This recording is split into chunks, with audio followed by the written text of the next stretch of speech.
Hello everyone, and welcome back to the Horror Halloween. Now I know a lot of you use these videos to sleep, so before you drift off, I thought it would be a fun idea if everyone can leave a comment to let me know where you're listening from in the world. Also like and subscribe if you are enjoying the episodes. I never believed in ghosts or anything supernatural. I always thought they were just stories meant to scare kids into behaving. That is, until something happened to me that I still can't explain. It all started when I was about 12 years old. My family had just moved into an old house on the edge of town. It wasn't a mansion or anything fancy, but it had a lot of space, and for a growing family like mine, it was perfect. The house was built back in the 1950s, and it had that creaky charm: wooden floors, tall ceilings, and big windows that let in loads of sunlight. When we first arrived, my little sister, Lily, found a strange box in the attic.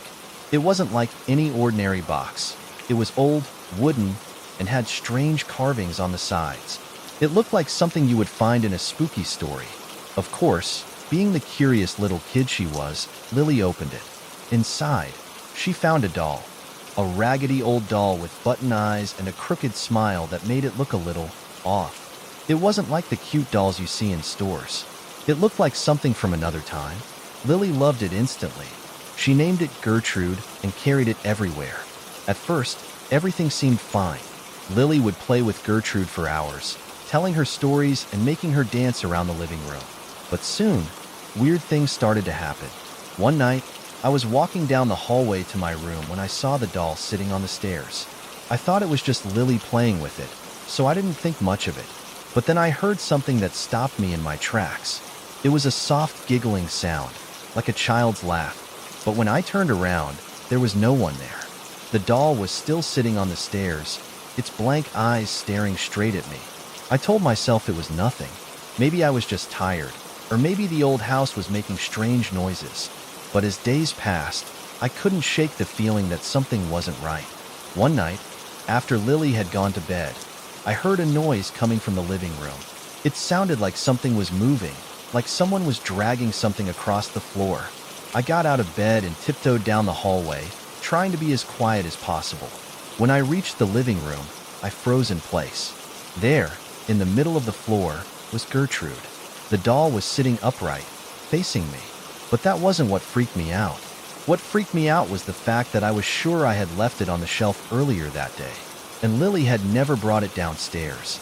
I picked up the doll, my hands shaking, and placed it back on the shelf, trying to convince myself that it was just my imagination.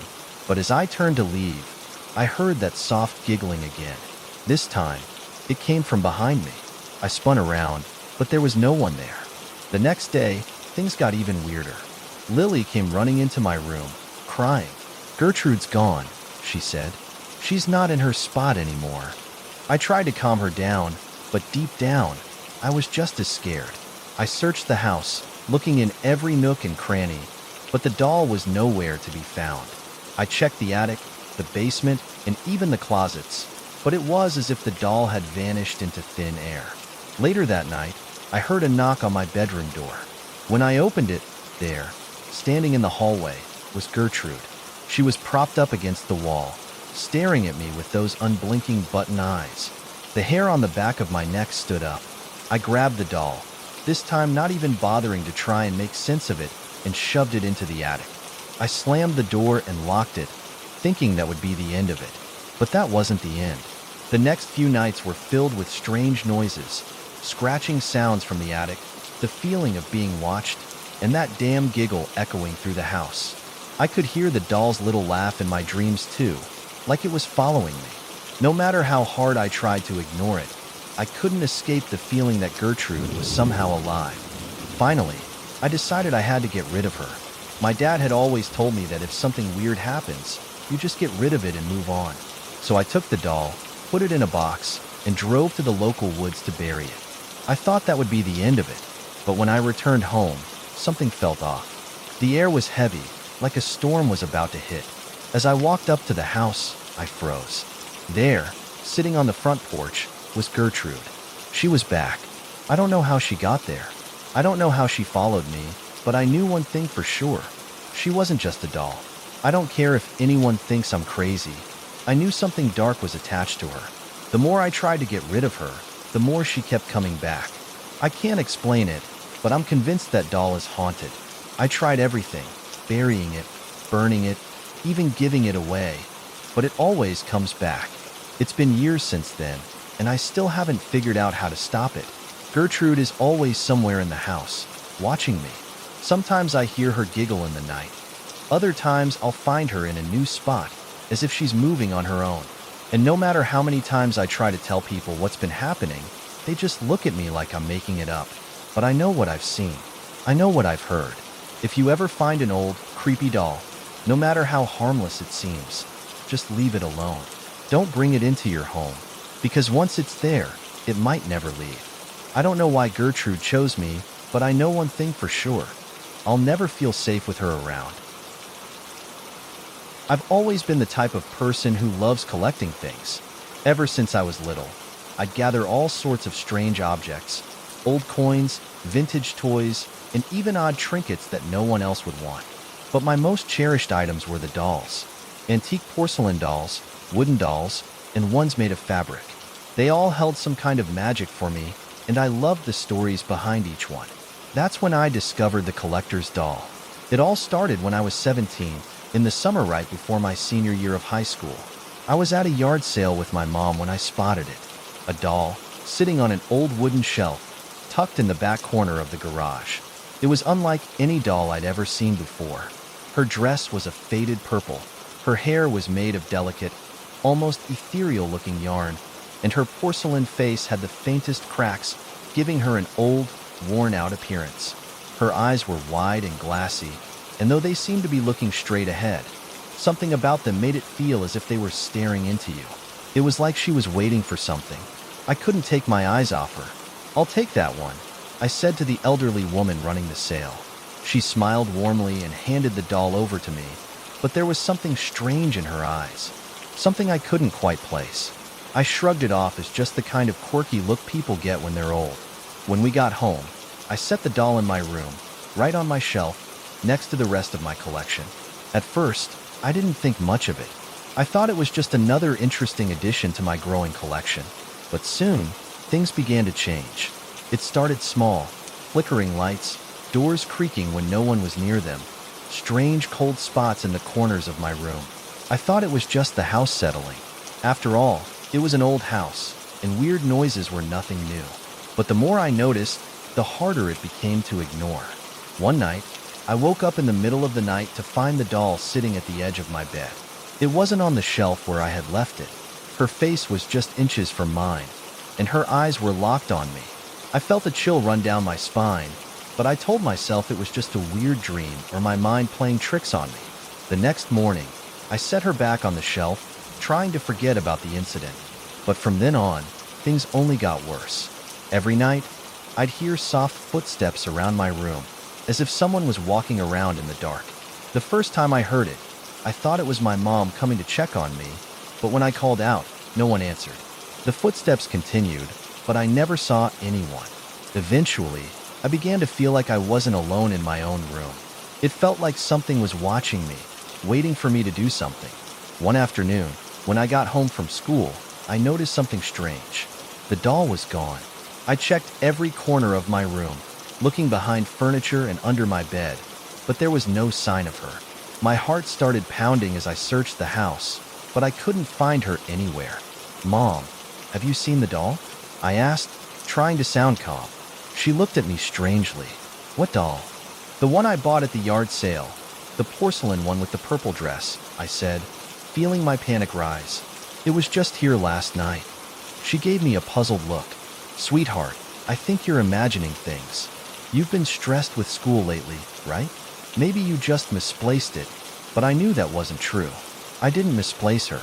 I could feel it in my gut. Something was wrong. That night, I stayed up, waiting to see if the doll would return on her own.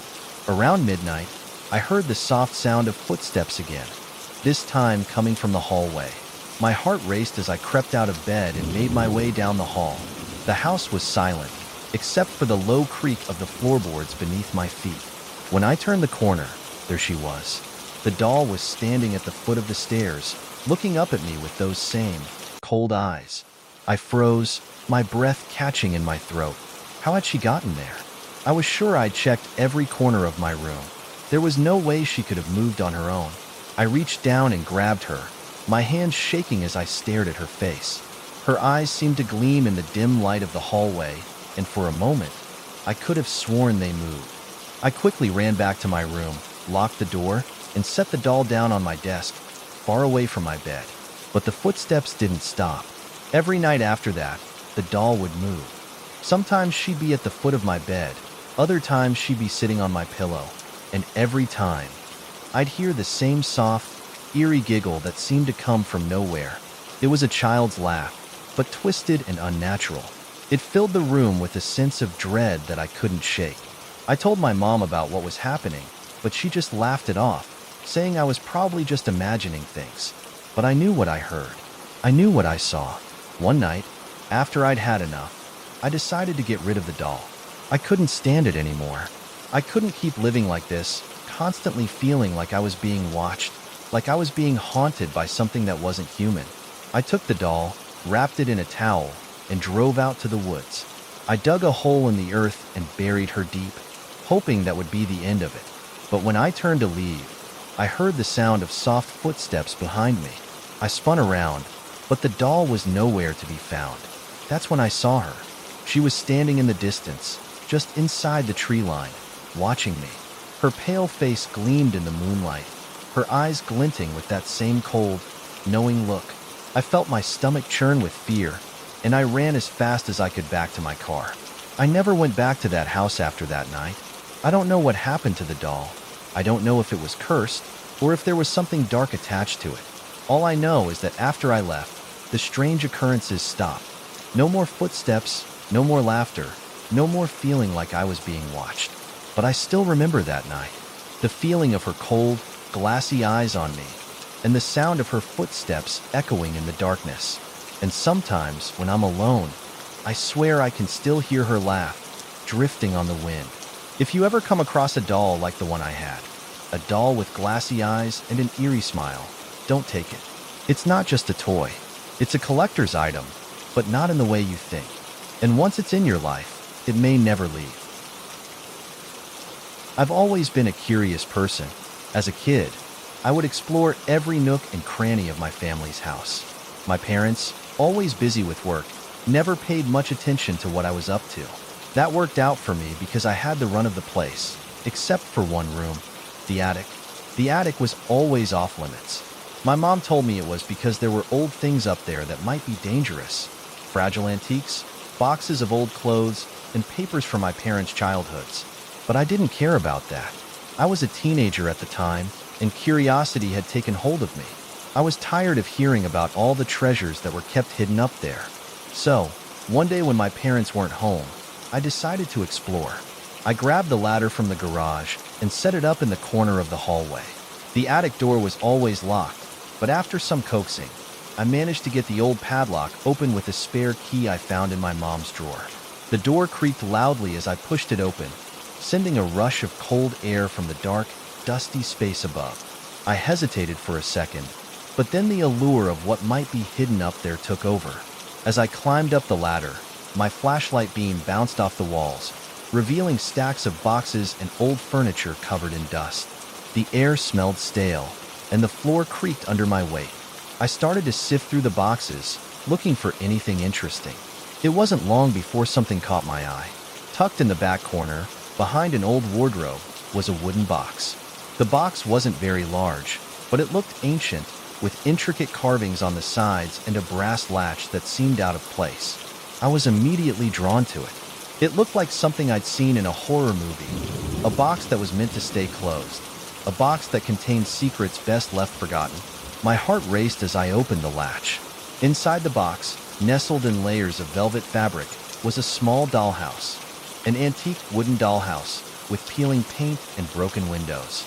It was the kind of dollhouse you'd see in a museum, not something a child would play with. But what really caught my attention were the tiny dolls that came with it. There were 4 dolls, each no bigger than my hand.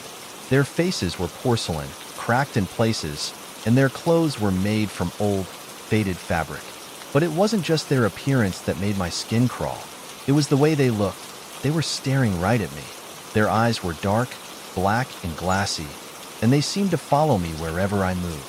I wasn't sure why I felt uneasy, but something about that dollhouse made my stomach twist. It was almost as if it had been waiting for me. I carefully picked up the dollhouse, and as I did, I heard a faint sound, a soft creaking, like the house itself was shifting. I quickly placed the dollhouse back in the box and tried to shut the lid, but before I could, the dolls moved. I couldn't believe what I was seeing.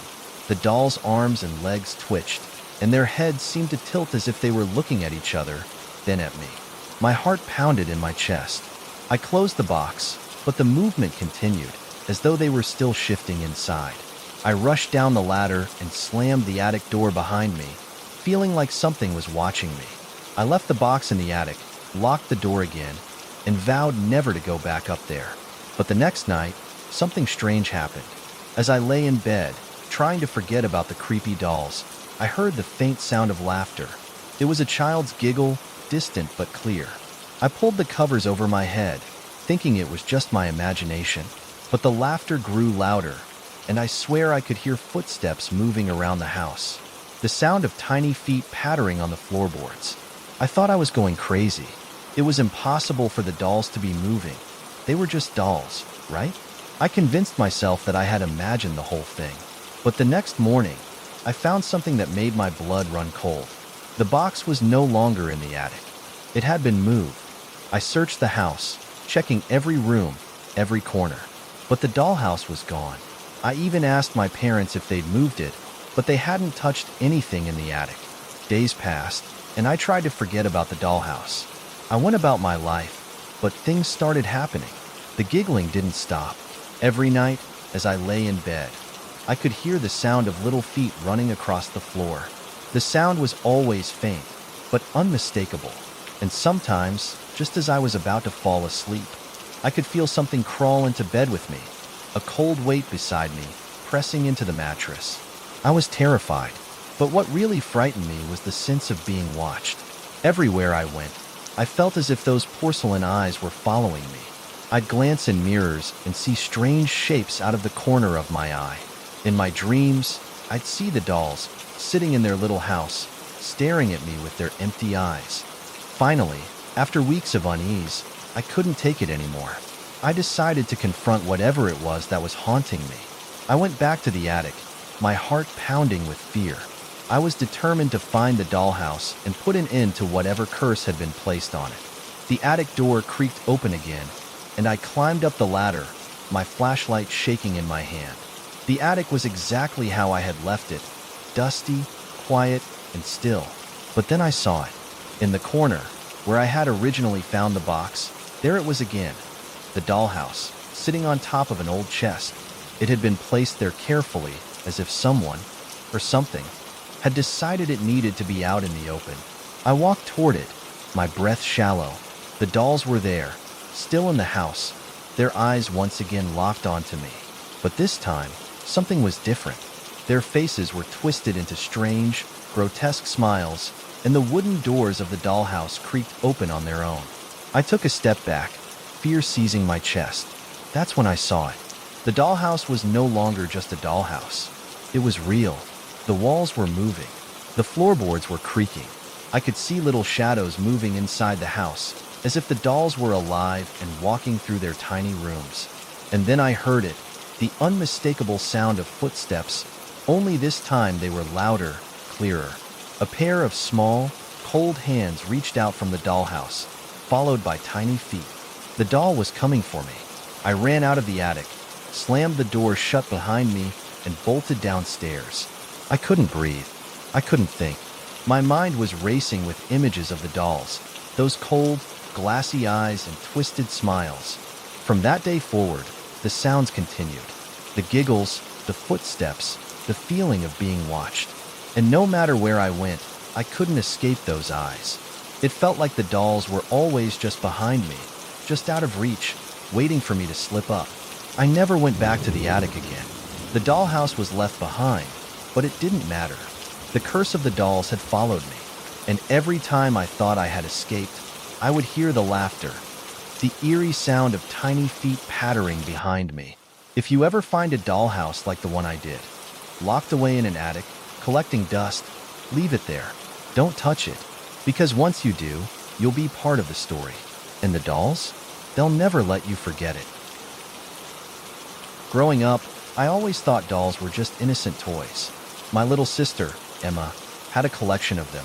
Porcelain dolls, stuffed animals, and even a few creepy marionettes my grandmother had passed down. I remember thinking they were all a bit eerie, especially the marionettes, with their strings and lifeless faces. But Emma loved them, and I thought it was just a part of growing up. That was until one day, when everything changed. It was the summer before my senior year of high school, and my family decided to go on a week-long vacation to the beach. Emma was about 10 years old at the time, and like most kids her age, she hated being away from her toys for too long. So, my parents agreed to let her bring one of her marionettes with her on the trip. The marionette she chose was one that always made me feel uncomfortable. It was an old wooden doll, dressed in a tattered, dark blue suit with black boots and a top hat. The face was finely crafted, almost too finely crafted, but the eyes were a little too wide, the mouth a little too stiff. Emma called it Freddy, after her favorite character from an old book we used to read. It seemed harmless enough, but something about it felt wrong. On the first night at the beach house, Emma placed Freddy on the table beside her bed. I remember hearing the soft squeak of its wooden joints as it shifted slightly in the dark, but I figured it was just the sound of the old wooden floors settling under the weight of the house. The next morning, Emma was unusually quiet at breakfast. She didn't seem like herself, but I assumed she was just tired from the trip. We spent the day at the beach, and by the time we came back to the house in the evening, Emma was more withdrawn than usual. At dinner, she barely touched her food and kept staring at the wall, like she was lost in thought. I tried talking to her, but she just stared at me with wide eyes and said, "Freddy wants to play." It sounded innocent enough, but the way she said it made my skin crawl. Freddy? The marionette? What did she mean? I brushed it off as just a kid's imagination, but as the night went on, strange things began to happen. Around midnight, I woke up to the sound of a soft tapping coming from the hallway outside my room. It was almost like someone was tapping their fingers on the floor. I got up and walked to the door, wondering if Emma was awake, but when I looked into her room, I saw something that made my blood run cold. Freddy was sitting on the edge of her bed, looking directly at me. The marionette had been lying on the table earlier in the night. I knew for a fact it hadn't been on the bed, and yet, there it was, sitting up straight with its eyes fixed on me, like it was waiting for something. "Emma?" I called out, my voice trembling. There was no response. I stepped into her room, my heart racing, and gently shook her awake. She slowly opened her eyes and looked up at me with that same strange expression. "Freddy wanted me to let him play," she whispered, her voice soft and hollow. At that point, I didn't know what to say. I just told her to go back to sleep and carefully placed the marionette back on the table. As I left the room, I couldn't shake the feeling that something was wrong, something I couldn't explain. The air in the room was heavy, almost suffocating, and I felt a strange presence pressing down on me. The next day, I decided to bring it up to my parents. But when I told them about Freddy moving, they just shrugged it off as Emma's overactive imagination. They didn't believe me. That night, I decided to keep a closer eye on things. I set my phone's camera to record while I went to bed, just to prove that Freddy had moved on his own. It was late, and the house was eerily quiet. I tried to stay awake, but eventually, I fell into a light sleep. The next thing I knew, I was jolted awake by the sound of a loud crash. My heart leaped into my throat as I turned on my flashlight and quickly scanned the room. The marionette was gone. It wasn't on the table, it wasn't on the bed, and it certainly wasn't in Emma's hands. Panic flooded my chest. I grabbed my phone and replayed the footage. What I saw made my blood run cold. The video showed Freddy sitting still on the table, just as I had left him. But then, in the middle of the night, the marionette's wooden hands began to twitch. Slowly, it lifted its arms. The strings above its head jerked and twisted on their own, as if they were being pulled by some unseen force. The doll's body shifted, then, without any apparent reason, Freddy stood up, moved across the table, and fell to the floor with a loud thud. The sound woke me up, but what I saw on the video, it was undeniable. Freddy had moved by himself. I was terrified, but I didn't know what to do. I told my parents, but they still didn't take me seriously. So, I decided to take matters into my own hands. The next morning, I took Freddy and buried him in the sand near the beach, hoping that whatever curse was tied to him would end. But when I returned to the house that afternoon, I found Freddy back in his place, sitting on the table, as if nothing had happened. My heart pounded in my chest. I was running out of options. That night, I went into Emma's room, determined to get some answers. She was sitting on her bed, staring at Freddy. Her eyes were wide, and her face was pale. "He wants to play again," she murmured, her voice almost robotic. "Emma, where did you get Freddy from?" I asked, my voice shaking. "Who gave him to you?" She didn't answer at first, just stared at the doll as if in a trance. Then, after what felt like an eternity, she finally spoke. "Grandma," she said. "Grandma gave him to me." That's when everything hit me. My grandmother had passed away when I was a kid. She was the one who had always loved marionettes, and she had given me one when I was younger, but I had forgotten all about it. What I hadn't known was that she had a collection of them, each one with its own personality, each one tied to a curse. It was a tradition in our family, passed down through generations, to keep the marionettes alive by feeding them energy from the living. The more I thought about it, the more I realized that Freddy had somehow latched onto Emma. Her innocent affection for the doll had awakened whatever dark spirit lay within it. And now, Freddy wanted something more. That night, I went into the living room, grabbed the marionette, and without saying a word, I locked it in a box. I didn't want to risk anything happening to Emma. My parents still didn't believe me, so I had to take action myself. I buried the box far away from the beach house, deep in the woods, hoping that would be the end of it. But a few months later, when we came back to the house for another family trip, I found Freddy on the table once again. The marionette was waiting for me, and that's when I realized the curse of the marionette would never let go. It was tied to our family, waiting for the next person to awaken its curse. It always comes back, and no matter how many times I try to bury it, Freddy will find his way back to me. So, if you ever find an old marionette, especially one passed down through generations, beware. It might look like an innocent toy, but it carries with it a curse that feeds on your fear, a curse that never lets go. And if you're not careful, it will find you when you least expect it.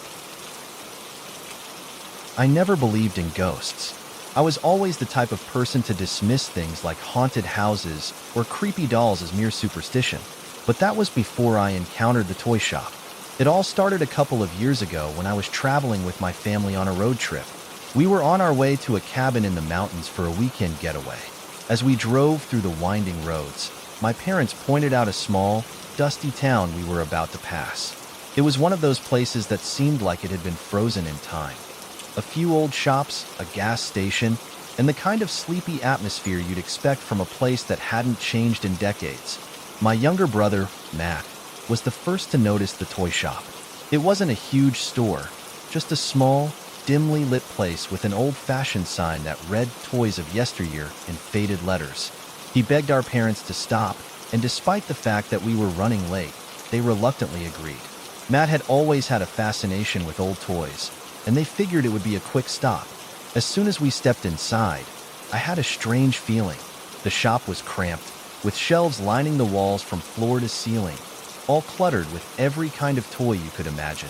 Old action figures, wooden trains, stuffed animals, and of course, dolls.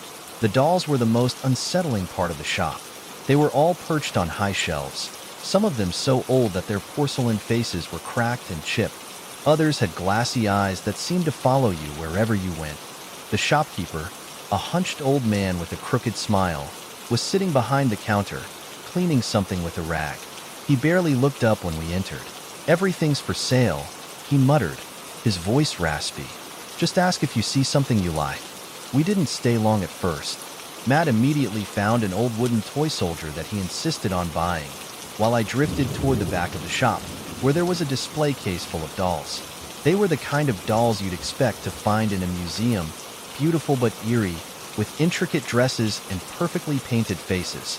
But one doll in particular stood out. It was a small porcelain doll with curly brown hair, wearing a faded red dress. Its eyes were large and dark, and there was something about its expression that unsettled me. It wasn't a happy doll. Its face was expressionless, almost blank, and its mouth seemed to be in a permanent frown. But what really caught my attention was the way its eyes seemed to glint in the dim light. As I stared at it, I could have sworn the doll blinked. I shook my head, trying to shake off the feeling that I was being watched, and glanced around the rest of the shop. I couldn't stop thinking about that doll, though. There was something magnetic about it, something that made it seem alive, even though I knew it was just a doll. I ended up asking the shopkeeper about it. "That one?" he said, not looking up from his rack. "It's been in the shop for years. No one's ever bought it. Not many people want to take her home." I felt a shiver run down my spine. I was about to ask why, but my parents called for me to hurry up, and I decided to leave it at that. We paid for Matt's toy soldier and headed out of the shop, but as we walked away, I couldn't shake the feeling that something was following me. Something was watching me. That night, after we settled into the cabin, Matt excitedly showed off his new toy soldier. But as the evening wore on, strange things started to happen. I was sitting in the living room, flipping through a magazine, when I heard faint sounds from the hallway, scratching, like something was dragging along the floor. I thought it was just the wind, but then I heard it again, louder this time. It was coming from the direction of the guest room, where Matt had set up his toy soldier on the bed. I got up to check on him, thinking maybe he was playing with the toy, but when I opened the door, I found him standing in the middle of the room, staring at the wall. "Matt, what are you doing?" I asked. He didn't respond. His eyes were wide, and he looked afraid. I followed his gaze to the bed, and my blood froze. The toy soldier was gone. Instead, there was the porcelain doll from the toy shop, sitting upright on the bed, its large eyes staring at me. My first instinct was to dismiss it. I thought maybe Matt had moved the doll there in his sleep or something, but as I picked it up, I felt an unsettling coldness to it, as if it had been outside in the snow for hours. And then it happened. I felt the doll twitch in my hands, like it was alive. I quickly set it down and backed away from the bed. Matt snapped out of his trance and looked at me. "It wasn't me," he whispered, his voice shaking. "I didn't put it there. I didn't know what to think. It was like something had moved the doll on its own. But that didn't make any sense." I picked the doll up again, trying to brush off the feeling of unease. I told Matt to go to bed and promised we'd talk about it tomorrow. But that night, things only got worse. I woke up in the middle of the night to the sound of soft giggling. At first, I thought it was Matt, but when I turned to check on him, he was fast asleep. The giggling continued, though, and it seemed to be coming from the hallway. I got out of bed, trying not to disturb Matt, and tiptoed down the hall. The light in the hallway flickered, casting eerie shadows against the walls. I followed the sound of the giggling until I reached the guest room. The door was slightly ajar, and through the crack, I could see the dim outline of the doll sitting on the edge of the bed, its eyes staring straight at me. Then I heard it. "Play with me." The voice was faint but clear, as if the doll had whispered it directly into my ear. I screamed and slammed the door shut, my heart pounding in my chest. I ran back to my room and locked the door behind me, but the feeling of being watched never left. I didn't sleep that night. The next morning, I gathered the courage to go back to the guest room. The doll was gone. There was no trace of it, not even on the bed. But the toy soldier that Matt had been so proud of was now sitting on the edge of the nightstand, facing the wall. We checked out of the cabin early that morning, leaving the toy shop and the doll behind. But I couldn't forget the way the doll's eyes had followed me, the way it had whispered in the dark. It's been years since that trip, but I still remember that night as if it were yesterday. I can't explain what happened with that doll, but I know one thing for sure. It wasn't just a toy. It was something darker, something that wanted to be played with, and whatever it was, it followed us home. Now, every time I walk by a toy shop or see a doll on a shelf, I feel a chill run down my spine. I'm always afraid that one day, I'll turn around and find it there again. The doll with the dark, lifeless eyes, waiting for me to play. And I know if I ever see it again, I'll never be able to walk away. It will make sure of that. My name is Alex, and I'm 17 years old. I grew up in a small town where everyone knew each other and nothing ever really felt strange. That is, until the summer I spent with my grandparents in their old, creaky house. They had lived there for as long as I could remember, but I had never paid much attention to the quirks of the place until that summer. It was supposed to be a relaxing visit. My parents were going through a rough patch, so they decided I should spend some time away from the tension.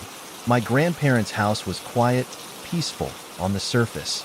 It wasn't until I explored the attic that I discovered the dark secret hidden there. It started innocently enough. I was up in my room one evening, bored out of my mind. I had my phone, but there was no signal. The weather was warm and the house was quiet, so I decided to explore. I had been in every room of the house 100 times, but I had never dared to venture into the attic. My parents had warned me not to go up there, and I thought it was just because it was full of old junk. But on that day, curiosity got the best of me. The door to the attic was tucked away at the top of the stairs, hidden behind a narrow, dusty corridor. The door itself was old and squeaky, with a small brass handle that was tarnished from years of neglect. I pulled it open and was immediately greeted by a wave of musty air, thick with dust. The attic was dimly lit by a single, flickering bulb. I hesitated for a moment, but then I stepped inside. The attic was exactly what I expected, cluttered and full of old furniture, boxes, and forgotten trinkets. There were stacks of old books, an antique chest, a couple of chairs with faded upholstery, and an assortment of things I didn't recognize. It smelled like old wood and mildew, and the air felt thick, almost heavy. But what caught my eye right away was a large, wooden cabinet tucked into the far corner of the room. It was intricately carved with designs of flowers and vines, and its doors were closed tight. It was out of place amidst the dust and clutter, as if someone had put it there with purpose. I approached it slowly, drawn by an inexplicable sense of curiosity. The cabinet didn't look like it belonged to my grandparents. I had never seen anything like it in the house before. I tried the door, and to my surprise, it opened with ease. Inside, there were shelves stacked with old porcelain dolls. Some were in pristine condition, their glassy eyes staring out from beneath perfect curls of hair. Others were damaged, cracked faces, chipped paint, and worn clothes. They looked like something straight out of a horror movie. I felt a chill crawl up my spine, but I couldn't tear my eyes away. There was something oddly beautiful about them, even though they were so unsettling. As I reached for one of the dolls, I noticed something strange. One of them was moving.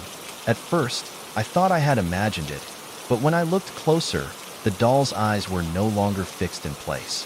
They were slowly turning toward me. I stumbled back, heart pounding in my chest. I had never been afraid of dolls before, but this was different. The air in the attic suddenly felt colder, and the room seemed darker, as if the shadows were closing in around me. I was about to leave when I heard a sound, a soft, faint whisper, almost like a voice calling my name. I turned, my body tense with fear, but there was no one there. The whisper came again, clearer this time, and it seemed to be coming from the cabinet itself. "Come closer," it said, its voice low and raspy. I was paralyzed, caught between my desire to run and the strange compulsion to listen. The voice seemed to be pulling me in, urging me to open the cabinet and take one of the dolls. But I didn't want to.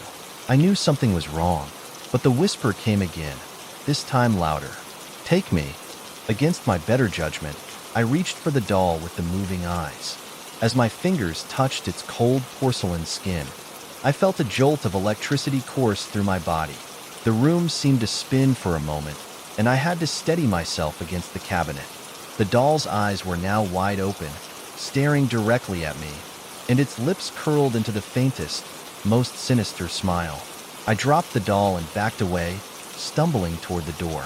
But just as I was about to leave, something caught my eye, an old, faded photograph resting on the top shelf of the cabinet. I couldn't resist. I grabbed it and stared at the image.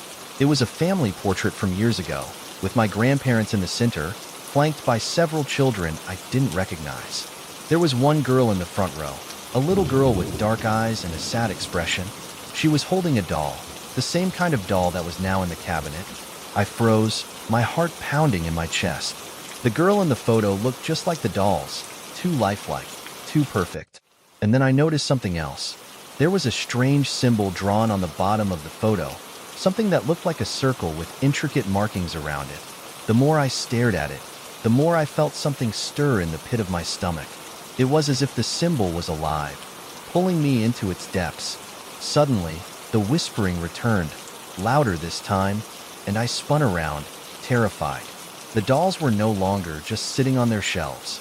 They were moving, slowly, deliberately, as if they were waking up. Their heads tilted toward me, their eyes following my every movement. I dropped the photo and ran out of the attic, slamming the door behind me. I didn't stop until I reached my room, my heart racing in my chest. I slammed the door and locked it, trying to catch my breath. I thought I was safe, but the whispering didn't stop. It followed me down the hallway, growing louder, more urgent. The dolls wanted me. They wanted to take me. The next few days were a blur of sleepless nights and growing dread. I tried to forget what I had seen in the attic, but the whispers never stopped. They seemed to be in my head, telling me to come back, telling me that it wasn't over. One night, I woke up to find the dolls in my room.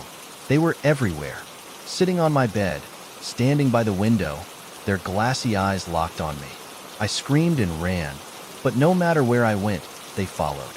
Their little feet made no sound as they moved, but I could feel their presence in every corner of the house.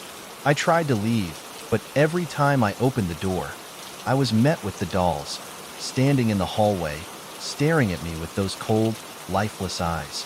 I was trapped. The last thing I remember before everything went dark was the sound of the dolls whispering my name, their voices blending together into a haunting chorus. "You belong to us now," they murmured, as I felt myself being pulled into the shadows. When I woke up, I was back in the attic, surrounded by the dolls. The photograph was there, too, sitting on the shelf, the symbol still glowing faintly in the dim light. But there was something different now. The dolls were no longer just toys. They were alive, and they were waiting for me to join them. If you ever find yourself in a small, forgotten town, and you see a toy shop filled with strange, old dolls, don't go in. Don't touch them. Don't even look at them. Because once you do, they'll never let you go. And soon, you'll be trapped, just like I am, forever staring out from a shelf, waiting for the next person to take your place. When I was 16, my family moved into a new house on the outskirts of town. It was a quiet area, surrounded by trees and fields, far from the noise of the city. The house itself was old, with a lot of character, creaky floors, a big backyard, and a full attic that hadn't been touched in years. My parents loved it immediately, but for me, it felt too big, too quiet, and just a little unsettling. It wasn't long before I began to notice strange things happening. At first, it was small, things out of place, the occasional flicker of lights, strange sounds late at night that I could never quite explain. But there was one thing that stood out, something I couldn't ignore, the doll. It started the day we moved in. My parents were unpacking boxes, and I was given the task of going through the attic to check for anything we might need. It was dusty and dark up there, the air thick with the scent of old wood and forgotten memories. I was about to turn back when something shiny caught my eye. I reached down and pulled out a doll. It was an old porcelain doll, dressed in a faded blue dress, with long, curly blonde hair. Its face was delicate, painted with a soft smile, but there was something off about it. The eyes, large, wide, and glassy, seemed too lifelike. I felt a strange chill when I touched it, but I shrugged it off. It was just an old doll, after all. I brought it downstairs to show my mom. She was sorting through the kitchen when I handed it to her, and she gasped when she saw it. "That looks just like the one my grandmother had," she said. "It must have been left behind by the previous owners. My dad wasn't interested in it, but my mom insisted that we keep it. It's a family heirloom, Alex. We can't just throw it away." I didn't argue. It seemed harmless enough. We placed it on a shelf in the living room, and that was that. But over the next few days, I began to feel a strange sense of unease whenever I was near it. The doll never seemed to stay in the same spot. I would find it turned slightly, or its hands positioned differently. At first, I thought I was imagining things, but it kept happening. Every time I went to look at it, it would be in a different pose. It was subtle, but it was enough to make me feel uncomfortable. Then came the night it got worse. I had been staying up late, trying to finish a project for school, when I heard a soft noise from the living room. At first, I thought it was just the house settling, but then I heard it again, like something was moving, scratching against the wood. I glanced at the clock. It was past midnight. I was about to ignore it when I heard a voice, a soft, faint whisper. "Alex." I froze. "Alex." It was coming from the living room. I couldn't breathe, but I forced myself to get up and walk toward the noise. The house was eerily quiet, the only sound being the creaking of the floorboards beneath my feet. I made my way down the hallway, and when I reached the living room, I saw something that made my blood run cold. The doll was no longer sitting on the shelf. It was standing on the floor, facing me. Its head tilted slightly, and its eyes, those wide, glassy eyes, seemed to be staring directly at me. Its smile was still there, but it looked wrong. It looked like it was mocking me, like it knew something I didn't. I felt a wave of panic rise in my chest. I backed away slowly, unable to take my eyes off the doll. Then, out of nowhere, the lights flickered and the doll moved. Its head turned to the side, and its tiny mouth opened as though it was about to speak. I ran. I didn't look back. I sprinted to my room, locked the door, and threw myself into bed, shaking. I tried to tell myself it was just my imagination, but I knew what I saw. I couldn't sleep that night, and when I finally drifted off, I woke up with a start to the sound of footsteps outside my door. The next day, I decided I couldn't ignore it anymore. I wasn't crazy. I knew what I saw, and I knew it wasn't normal. I told my parents about what happened, but they dismissed it as stress from the move. My mom even laughed it off, saying I was just nervous about being in a new house. But I could tell something was wrong with the doll. I could feel it watching me. I began to do some research about the house. It wasn't long before I found out that the previous owners had lived there for decades. The husband, a man named Charles, had died there about 5 years ago, and his wife, Margaret, had passed away a year later. They had no children, but I found a mention of a niece, a young girl named Lily. I dug a little deeper and found an old newspaper article that talked about a fire at the house, back when Lily was a child. The fire had started in the living room, and it was said that Lily had been playing near the fireplace when it happened. The article didn't mention what happened to her, but it was clear that she had been a part of the family. Something didn't sit right with me. That night, I decided to take matters into my own hands. I waited until everyone had gone to bed, then I sneaked downstairs. The doll was sitting on the shelf again, just as it had been before. But this time, I was ready. I grabbed the doll, held it in my hands, and went outside to the backyard. I wasn't sure what I planned to do with it, but I knew I couldn't leave it in the house anymore. Just as I was about to toss it into the fire pit, I heard the voice again. "Don't." The whisper was clear this time. Louder, more insistent. I spun around, but no one was there. My heart raced, and I dropped the doll in shock. The air grew cold, and the trees around me seemed to rustle unnaturally. I heard footsteps behind me, slow and deliberate, like someone walking through the grass. I turned to look, but all I saw was the doll, sitting on the ground, staring at me. It had moved again.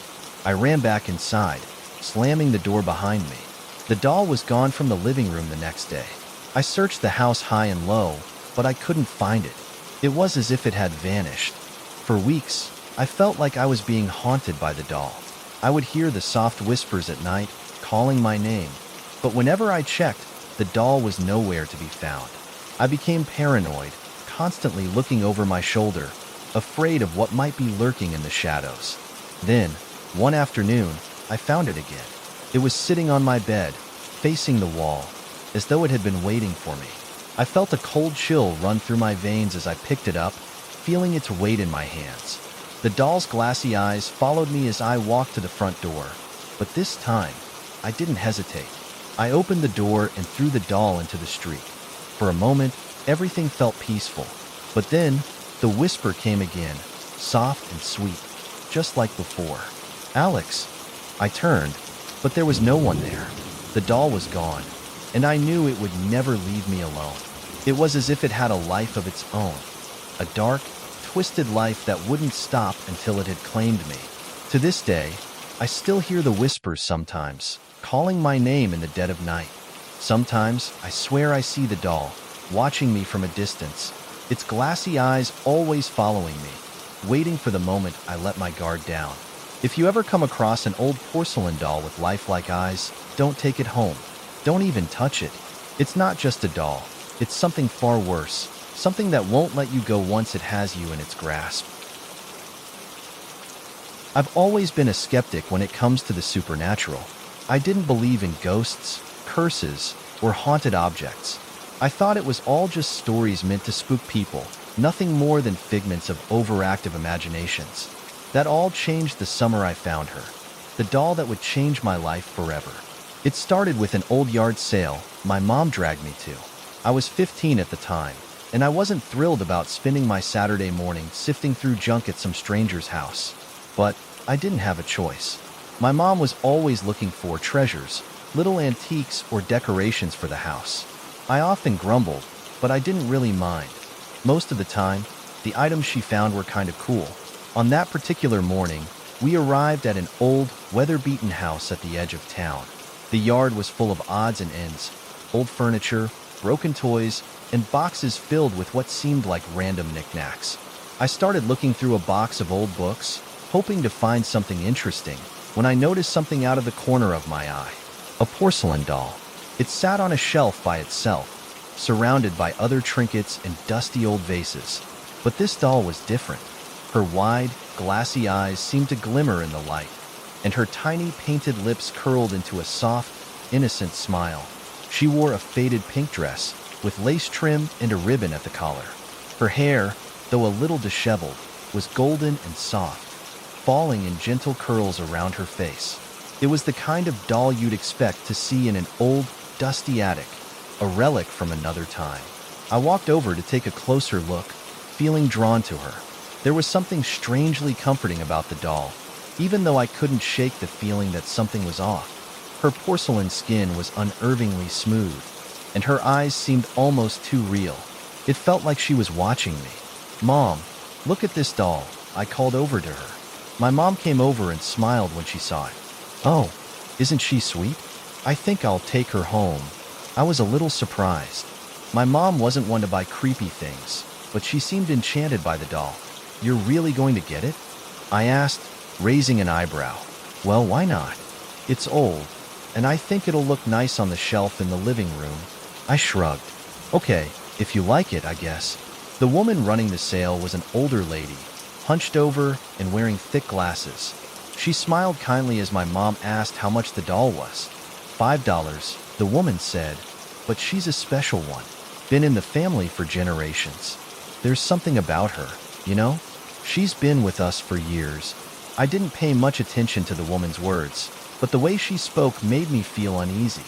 It was as if she was hinting at something I wasn't supposed to understand. We paid for the doll, and my mom carefully placed her in a box to take home. I didn't think much of it at the time, but now, I wish I had. When we got back to the house, my mom set the doll up on the mantelpiece in the living room, right in the center. The doll fit perfectly, surrounded by family photos and trinkets from vacations. But, as the days passed, I started to feel uncomfortable around her. At first, it was subtle. I would catch a glimpse of her from the corner of my eye and swear her head was turned slightly, as if she had shifted in place. But every time I looked directly at her, she was sitting still, facing forward. I thought I was just imagining it, maybe the result of being overly tired or stressed out from schoolwork. But then the whispers started. It was faint at first, just a soft murmur, like a distant voice that I couldn't quite make out. I would hear it late at night, when everything was quiet and the house was still. The first time I heard it, I chalked it up to the wind or maybe the old house creaking. But after a few nights, I realized something wasn't right. The whispering seemed to come from the living room, from the direction of the doll. I tried to ignore it. Maybe it was just the house settling, or some kind of electrical noise. But the whispering continued. One night, I decided to confront it. I had had enough of the strange noises and the feeling of being watched. I got out of bed, determined to figure out what was going on. The living room was dark, but the moonlight filtered through the window, casting faint shadows on the walls. I walked into the room, and there she was, sitting on the mantelpiece, perfectly still, her glassy eyes staring into the darkness. The whispering seemed to have stopped, but I couldn't shake the feeling that I wasn't alone.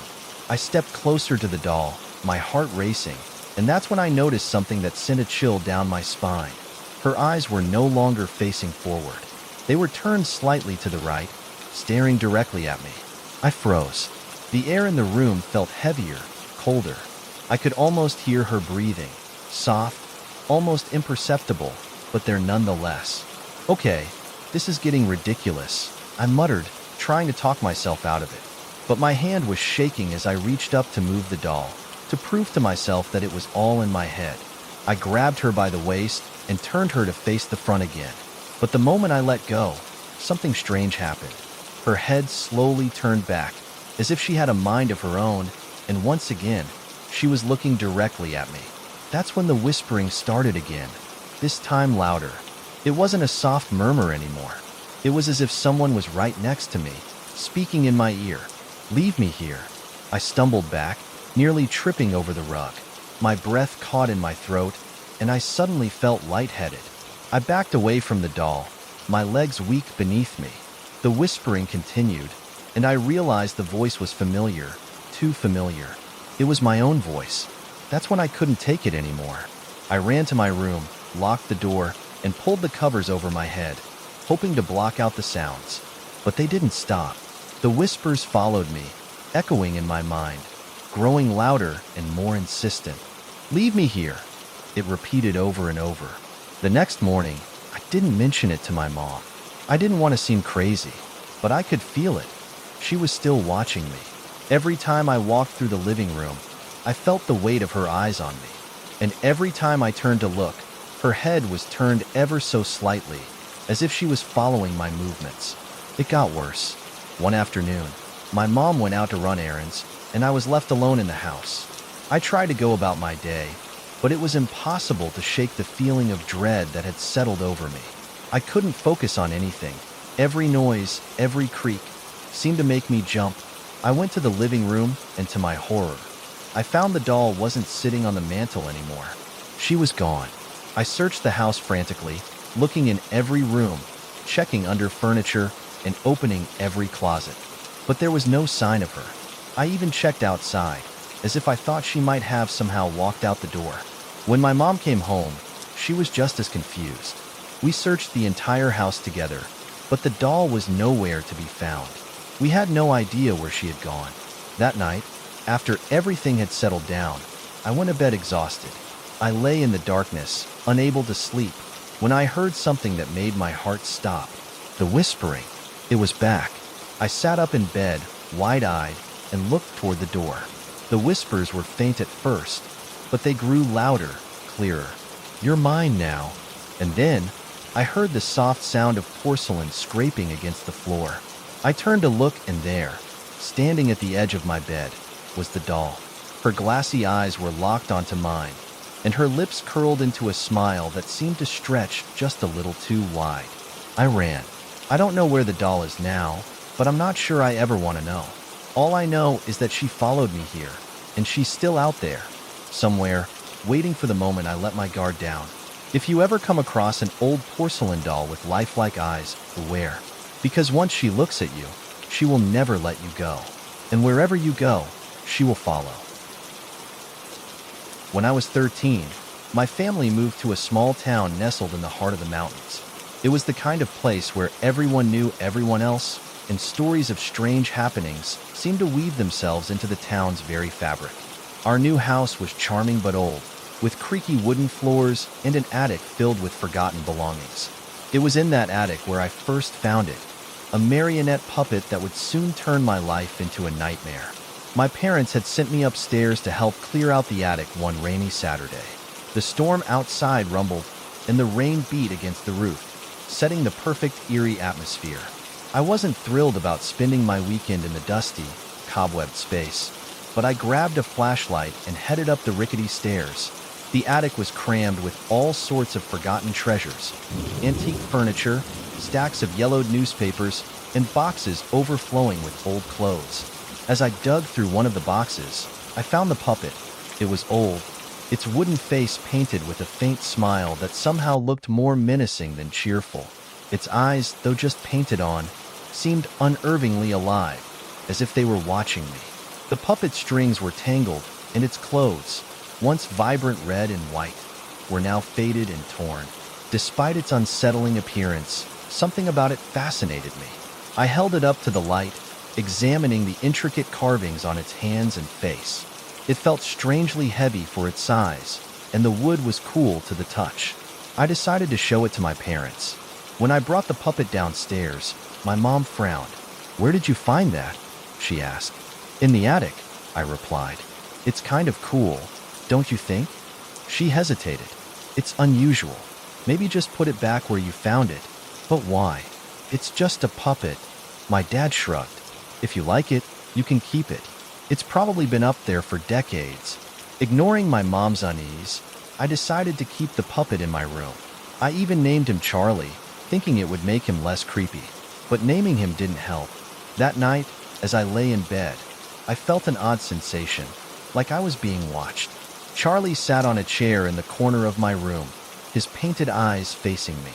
I told myself it was just my imagination, that I was only creeped out because the storm outside made everything seem spookier than it really was.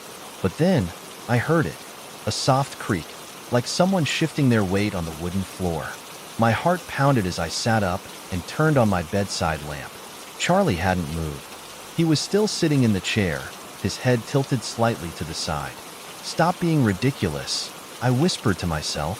The next day, I tried to forget about the strange feeling from the night before. I put Charlie on a shelf, facing the wall, so I wouldn't have to look at him. But as the days went on, strange things started happening. I would come home from school to find Charlie in a different position. At first, I thought it was my little sister, Mia, playing a prank. She was only 8 and loved messing with my stuff. But when I confronted her, she swore she hadn't touched the puppet. "Why would I even go near that thing?" she said, wrinkling her nose. "It's creepy." The whispers began a week later. Late at night, as I lay in bed, I would hear faint voices. At first, I thought it was just the wind or maybe the old house settling, but the whispers grew louder, more distinct. They seemed to come from the corner of my room, the corner where Charlie sat. One night, I worked up the courage to investigate. I grabbed a flashlight and shone it toward the shelf. The whispers stopped the moment the light hit Charlie. His head was turned toward me, even though I was sure I had left him facing the wall. My heart raced as I stared at him, my mind racing with questions. Was someone playing a trick on me? Was I imagining things? The next morning, I told my parents about the strange occurrences. My mom's face grew pale. "I told you we should have left that thing in the attic," she said, glaring at my dad.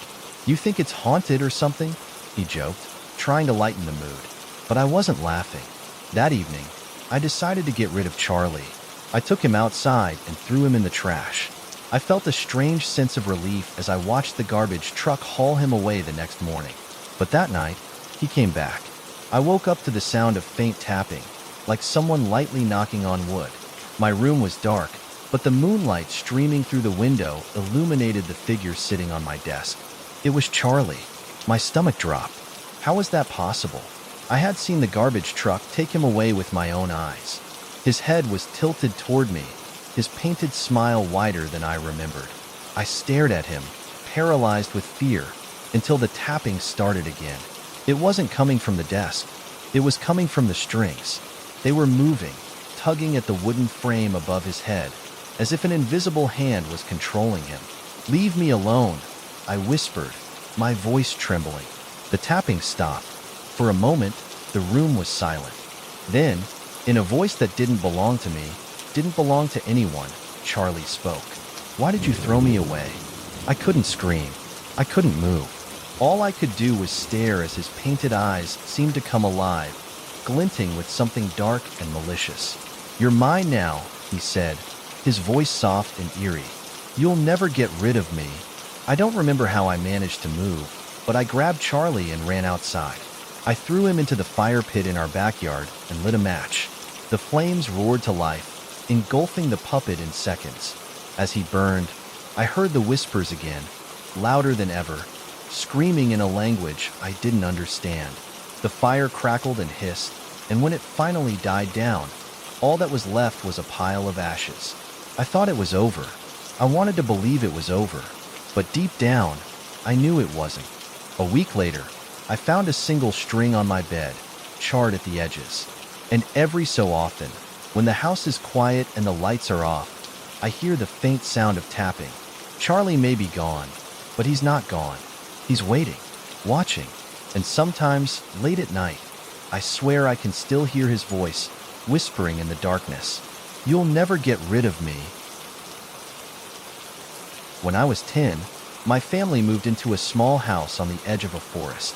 The house had belonged to an elderly couple who had passed away years earlier, and it still held a certain old-fashioned charm. My parents were thrilled to finally own a home, but I wasn't so sure. The house felt off, as though it had been waiting for someone to return. In the process of unpacking, I discovered something in the attic. While my mom was busy organizing the kitchen and my dad was fiddling with the plumbing, I snuck upstairs to explore. The attic smelled of mildew and forgotten memories, and I had to duck to avoid the low beams. Amid the dusty trunks and cobweb-covered furniture, I found an old toy chest. It was painted a dull green, with faded gold lettering that spelled Jonathan on the lid. I assumed it had belonged to a child who used to live here. Curious, I opened the chest. Inside were broken action figures, wooden blocks, and a tin soldier about 8 inches tall. The soldier was dressed in a faded red uniform, his painted eyes fierce and determined.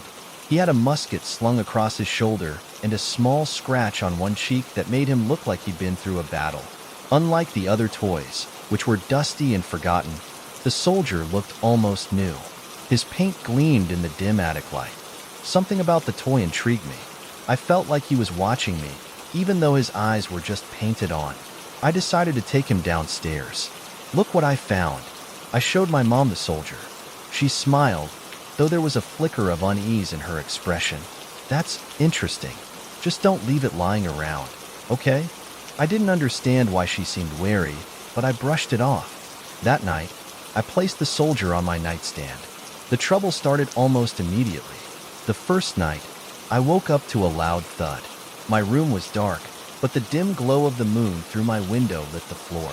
I saw the soldier lying on his side, several feet away from where I'd left him. I got up, groggy and annoyed, and put him back on the nightstand. I figured I'd knocked him off in my sleep. The next morning, he was lying on the floor again, this time halfway across the room. "Okay, that's weird," I muttered. I started to feel uneasy about the toy. It wasn't just the fact that he kept ending up in strange places. It was the way he seemed to stare at me, his painted eyes intense and unblinking.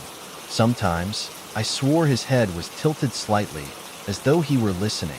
One night, I decided to test a theory. Before going to bed, I placed the soldier in the middle of the living room, far away from anything he could fall off of. When I woke up the next morning, he was back on my nightstand. I ran to my parents' room and woke them up. "Did either of you move the soldier?" My dad groaned, still half asleep. "No, Alex. Go back to bed." My mom sat up, rubbing her eyes. "Maybe you moved him and don't remember." I didn't. I left him in the living room. My parents didn't believe me, so I dropped it. But I couldn't ignore the growing sense of dread every time I looked at the soldier. A few nights later, things got worse. I woke up in the middle of the night to the sound of footsteps. They were soft but deliberate, like someone pacing just outside my room. My heart raced as I sat up, clutching my blanket. "Mom? Dad?" I called out, but there was no answer. The footsteps stopped. I reached over to turn on my bedside lamp, and that's when I saw it. The soldier was standing upright on my desk, facing me. I froze. My hands trembled as I stared at him. There was no way he could have moved on his own. And yet, there he was, standing as if someone had carefully placed him there. Suddenly, the air in the room grew cold. My breath came out in visible puffs, and a faint whisper filled the room. "Where is he?" I couldn't move. The whispering grew louder, more insistent. "Where is Jonathan?" The soldier's eyes seemed to glow faintly in the dark, and his tiny musket pointed toward me. I screamed, bolting from the room and running to my parents. They groggily followed me back to my room, but by the time we got there, the soldier was back on the nightstand, lying on his side as if nothing had happened. My mom gave me a concerned look. "Alex, maybe you're just having bad dreams." "I'm not." He was standing up. He talked. My dad sighed. "Look, why don't we just put the toy back in the attic if it's scaring you?" I agreed, desperate to get rid of it. My dad carried the soldier upstairs and locked him in the toy chest. For a few days, everything seemed normal again. But then the noises started.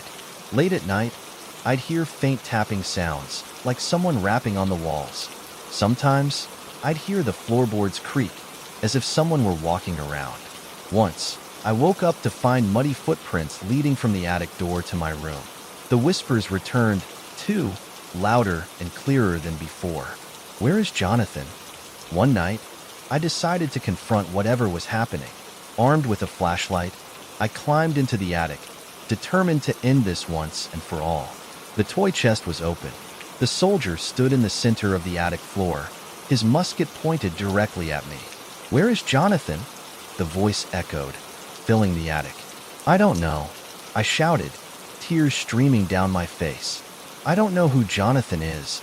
The whispering stopped, and for a moment, the attic was silent. Then, I felt a sudden wave of sadness wash over me, so powerful it nearly knocked me off my feet. Images flashed through my mind. A little boy playing with the soldier, laughing and happy.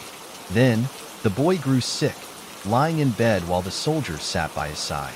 The boy's voice whispered, "Take care of him," and then everything went dark. The soldier wasn't angry. He was grieving. "Jonathan was your owner, wasn't he?" I said softly.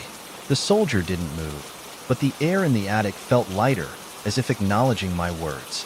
"I'll take care of you," I promised. The soldier remained still, but the whispers stopped after that. I kept him on a shelf in my room, and though he still seemed to watch me, he never moved again.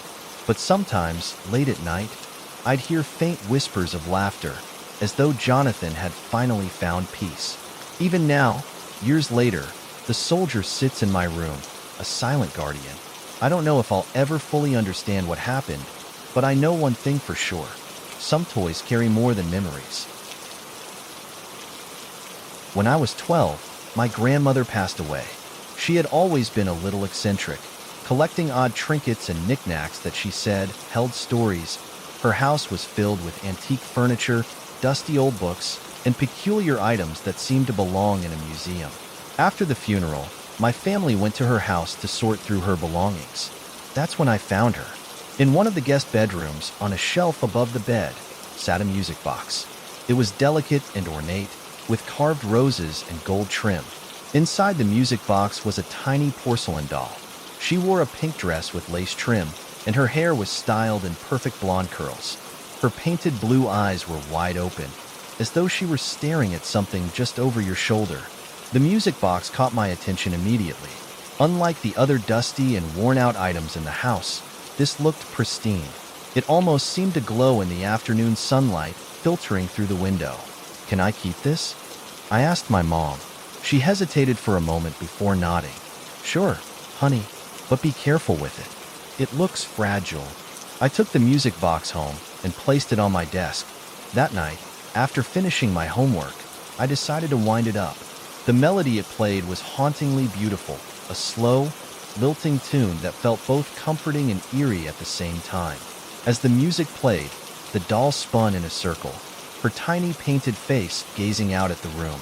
I couldn't shake the feeling that her eyes lingered on me, even as she turned away. That night, I had strange dreams. I dreamed of my grandmother's house, but it wasn't empty like it had been when we cleaned it out. The rooms were filled with people, all dressed in old-fashioned clothes. They were dancing to the same haunting melody from the music box. In the center of the room stood the doll, now life-sized, spinning gracefully as though she were leading the dance. When I woke up, the melody was still playing in my head. Over the next few days, strange things started happening. I would leave the music box closed, only to find it open when I returned to my room.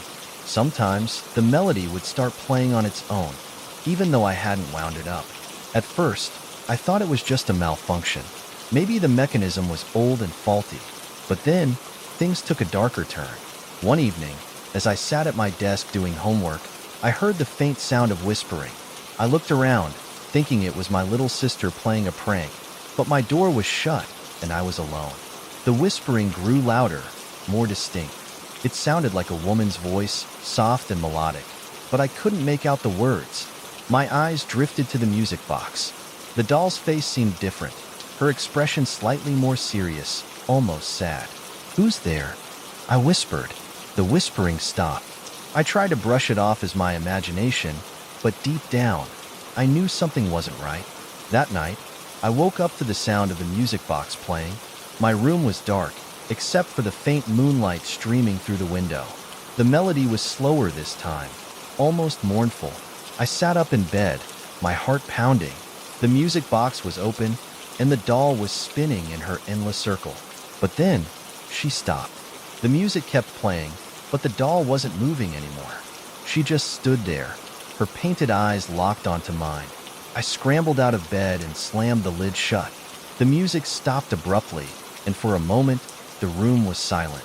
But as I turned to get back into bed, I heard a soft giggle, a child's giggle, coming from the desk. The next morning, I told my mom about what had happened. "It's probably just your imagination," she said, but she didn't sound convinced. "If it's scaring you, maybe you should put it away for a while." I decided to do just that. I placed the music box in the back of my closet, behind a stack of old board games. For a few nights, everything was quiet. I thought I'd finally gotten rid of whatever weirdness had come with the doll. But then, one night, I woke up to find the music box sitting on my nightstand, wide open. The doll wasn't spinning. She was standing still, her tiny arms raised slightly, as though reaching for something. Her eyes seemed brighter, more alive. "Why are you doing this?" I whispered, my voice trembling. The room grew cold, and the giggle returned, soft at first, then louder, echoing around the room. I grabbed the music box and ran downstairs. My dad was in the living room, half asleep on the couch. I shook him awake, tears streaming down my face. "Dad, we have to get rid of this," I cried, holding up the music box. He looked at it, frowning. "It's just a toy, Alex. There's nothing to be afraid of." "No, you don't understand. It's alive." He sighed but agreed to humor me. We went outside, and he threw the music box into the garbage bin. I felt a wave of relief as I watched him close the lid. But the relief didn't last. The next morning, the music box was back on my desk, as though it had never left. I was too afraid to touch it, so I left it there and avoided my room for most of the day. That night, as I lay awake in bed, I heard the whispers again. "Set me free," the voice said. I bolted upright. "What do you want?" The room grew colder, and the doll's voice, soft and childlike, replied, "I want to go home." "Home? What do you mean?" The doll didn't answer, but an image flashed in my mind. My grandmother's house, the guest bedroom, the shelf where the music box had been. The next day, I told my mom everything. To my surprise, she didn't dismiss me. "Your grandmother always said that music box was special," she said quietly. "She found it in an antique shop years ago, and she swore it belonged to a little girl who passed away. Maybe she's still attached to it. What should we do?" I asked, my voice trembling. "Maybe it needs to go back to where it came from," my mom said. That evening, we drove to my grandmother's house. The new owners let us in after my mom explained the situation. I carried the music box upstairs and placed it back on the shelf where I had found it. As soon as I stepped back, the music box opened on its own. The melody played, slow and sweet, and the doll spun gracefully. The room felt warmer, lighter, as though a weight had been lifted. For the first time, the doll's painted face seemed to smile.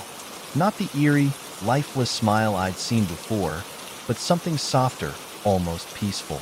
We left the house that night, and I never saw the music box again. But sometimes, when I'm alone in a quiet room, I swear I can hear that haunting melody echoing faintly in the distance. When I was 12, my grandmother passed away. She had lived in an old, sprawling house filled with antiques and heirlooms, each with its own story. After the funeral, my family and I spent a weekend going through her belongings, deciding what to keep and what to donate. It was during this process that I found the doll. The doll was small, no taller than my forearm, and dressed in a lacy, pink gown. Her porcelain face was pale, with rosy cheeks and piercing green eyes that seemed to sparkle even in the dim light of the attic. Her hair was a cascade of golden curls, and in her tiny hands, she clutched a miniature music box. I was immediately drawn to her. "Can I keep this one?" I asked my mom, holding the doll up for her to see. She hesitated, frowning slightly. "That doll was your grandmother's favorite," she said. "She used to tell me it was a gift from her own grandmother. It's very old, Alex. Be careful with it." I promised to be careful, and the doll came home with us. I placed her on a shelf in my bedroom, right next to my other childhood treasures. For the first few days, I barely paid attention to her, too busy adjusting to life without Grandma. But then, the music started. The first time it happened, I was lying in bed, staring at the ceiling. A soft, tinkling melody drifted through the room, faint and almost mournful. I sat up, confused, and looked around. My eyes landed on the doll. Her music box was open. I hadn't touched it. In fact, I hadn't even realized it could open. I got out of bed, cautiously approaching the shelf. The music stopped as soon as I picked her up. The box in her hands was tiny, with intricate carvings on its surface. Curious, I wound the key on the back of the box and opened it again.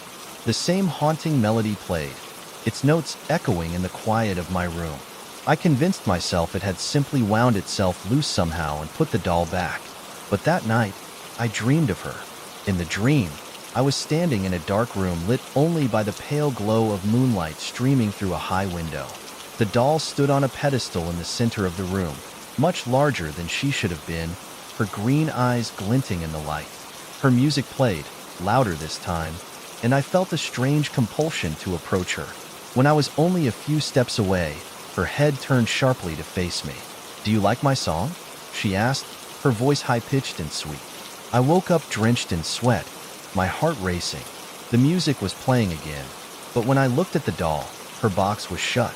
Over the next week, things only got stranger. I would find the doll in different places, even though I hadn't touched her. Once, I came home from school and found her sitting in the middle of my desk, her music box open. Another time, she was on my windowsill, facing the street as if she were watching the world go by. I started hearing whispers, too, soft, indistinct voices that seemed to come from everywhere and nowhere. They grew louder at night, blending with the melody of the music box until I could barely think. One evening, I decided I'd had enough. I grabbed the doll and shoved her into the back of my closet, piling clothes and old toys on top of her. I told myself that would be the end of it, but the music didn't stop. I woke up in the middle of the night to find the doll sitting on my nightstand, her green eyes gleaming in the darkness. Her music box was open, and the melody was playing louder than ever. This time, I screamed. My mom came running, flipping on the light.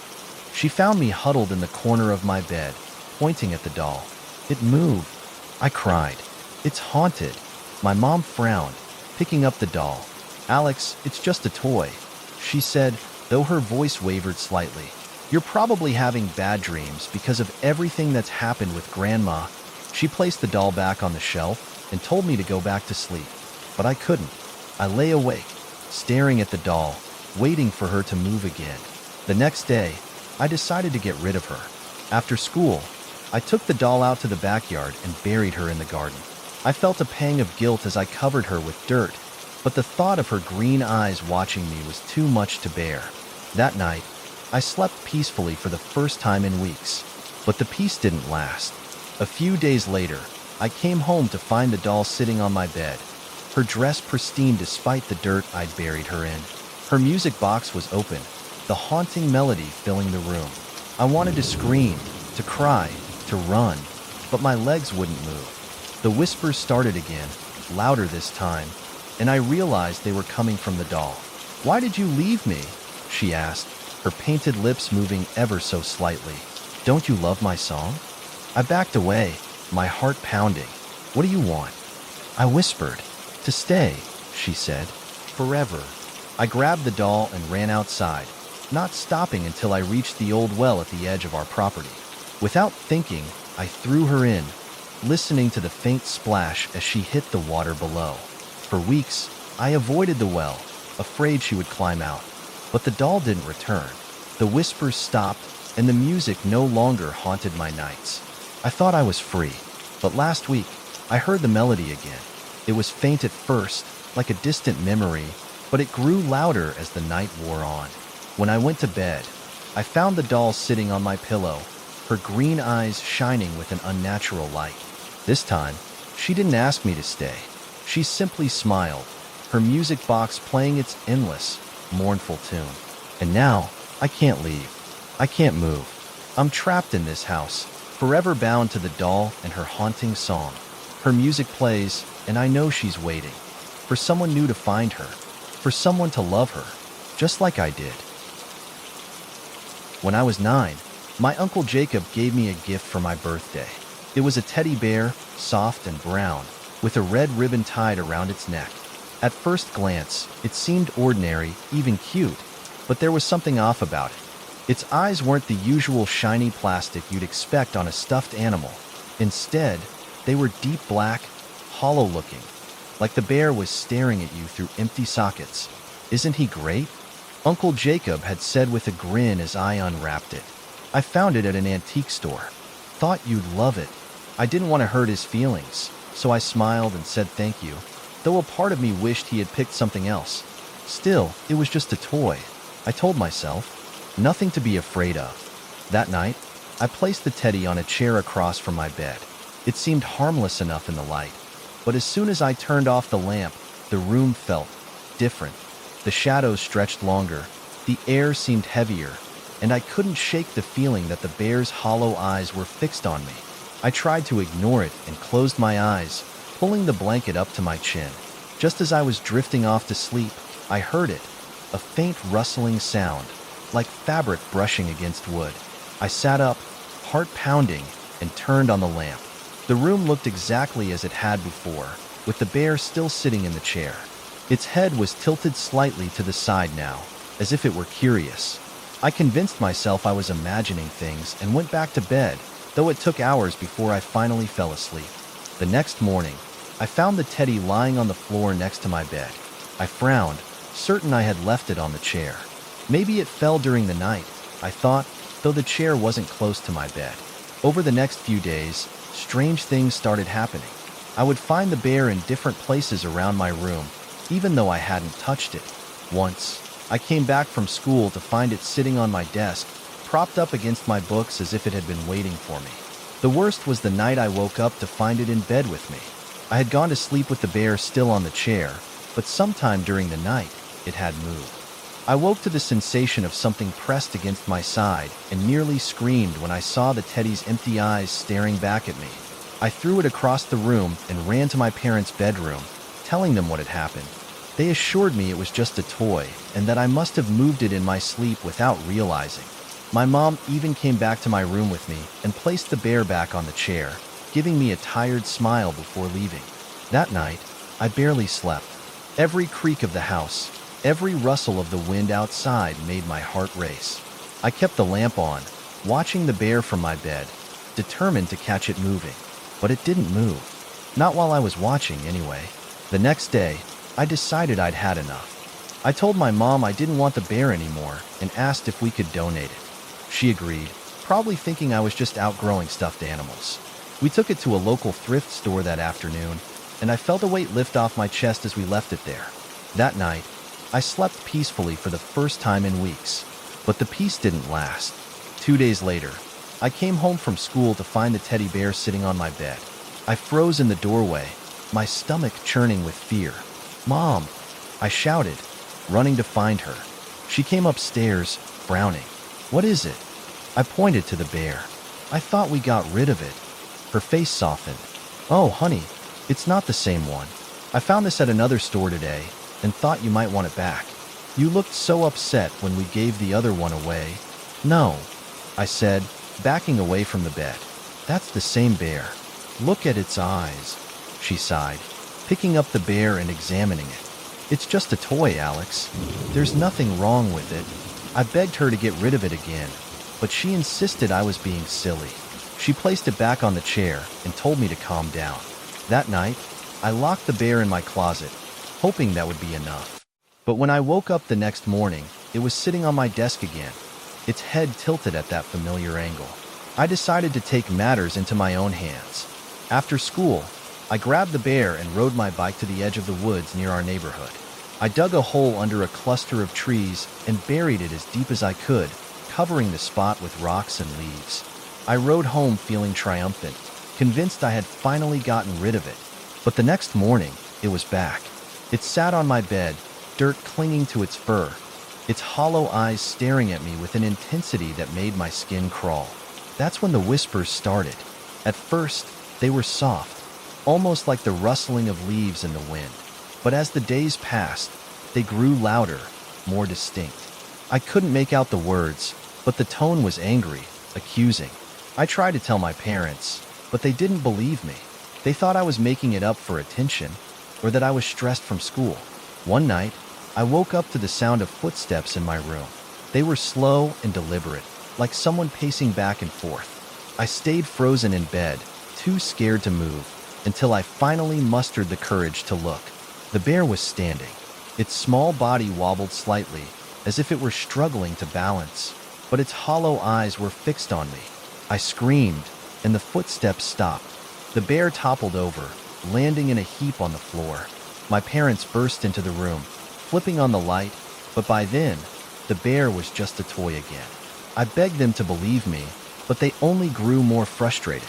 My dad took the bear and locked it in the garage, thinking that would put an end to it. But it didn't. That night, I woke to find it sitting on my chest, its face inches from mine.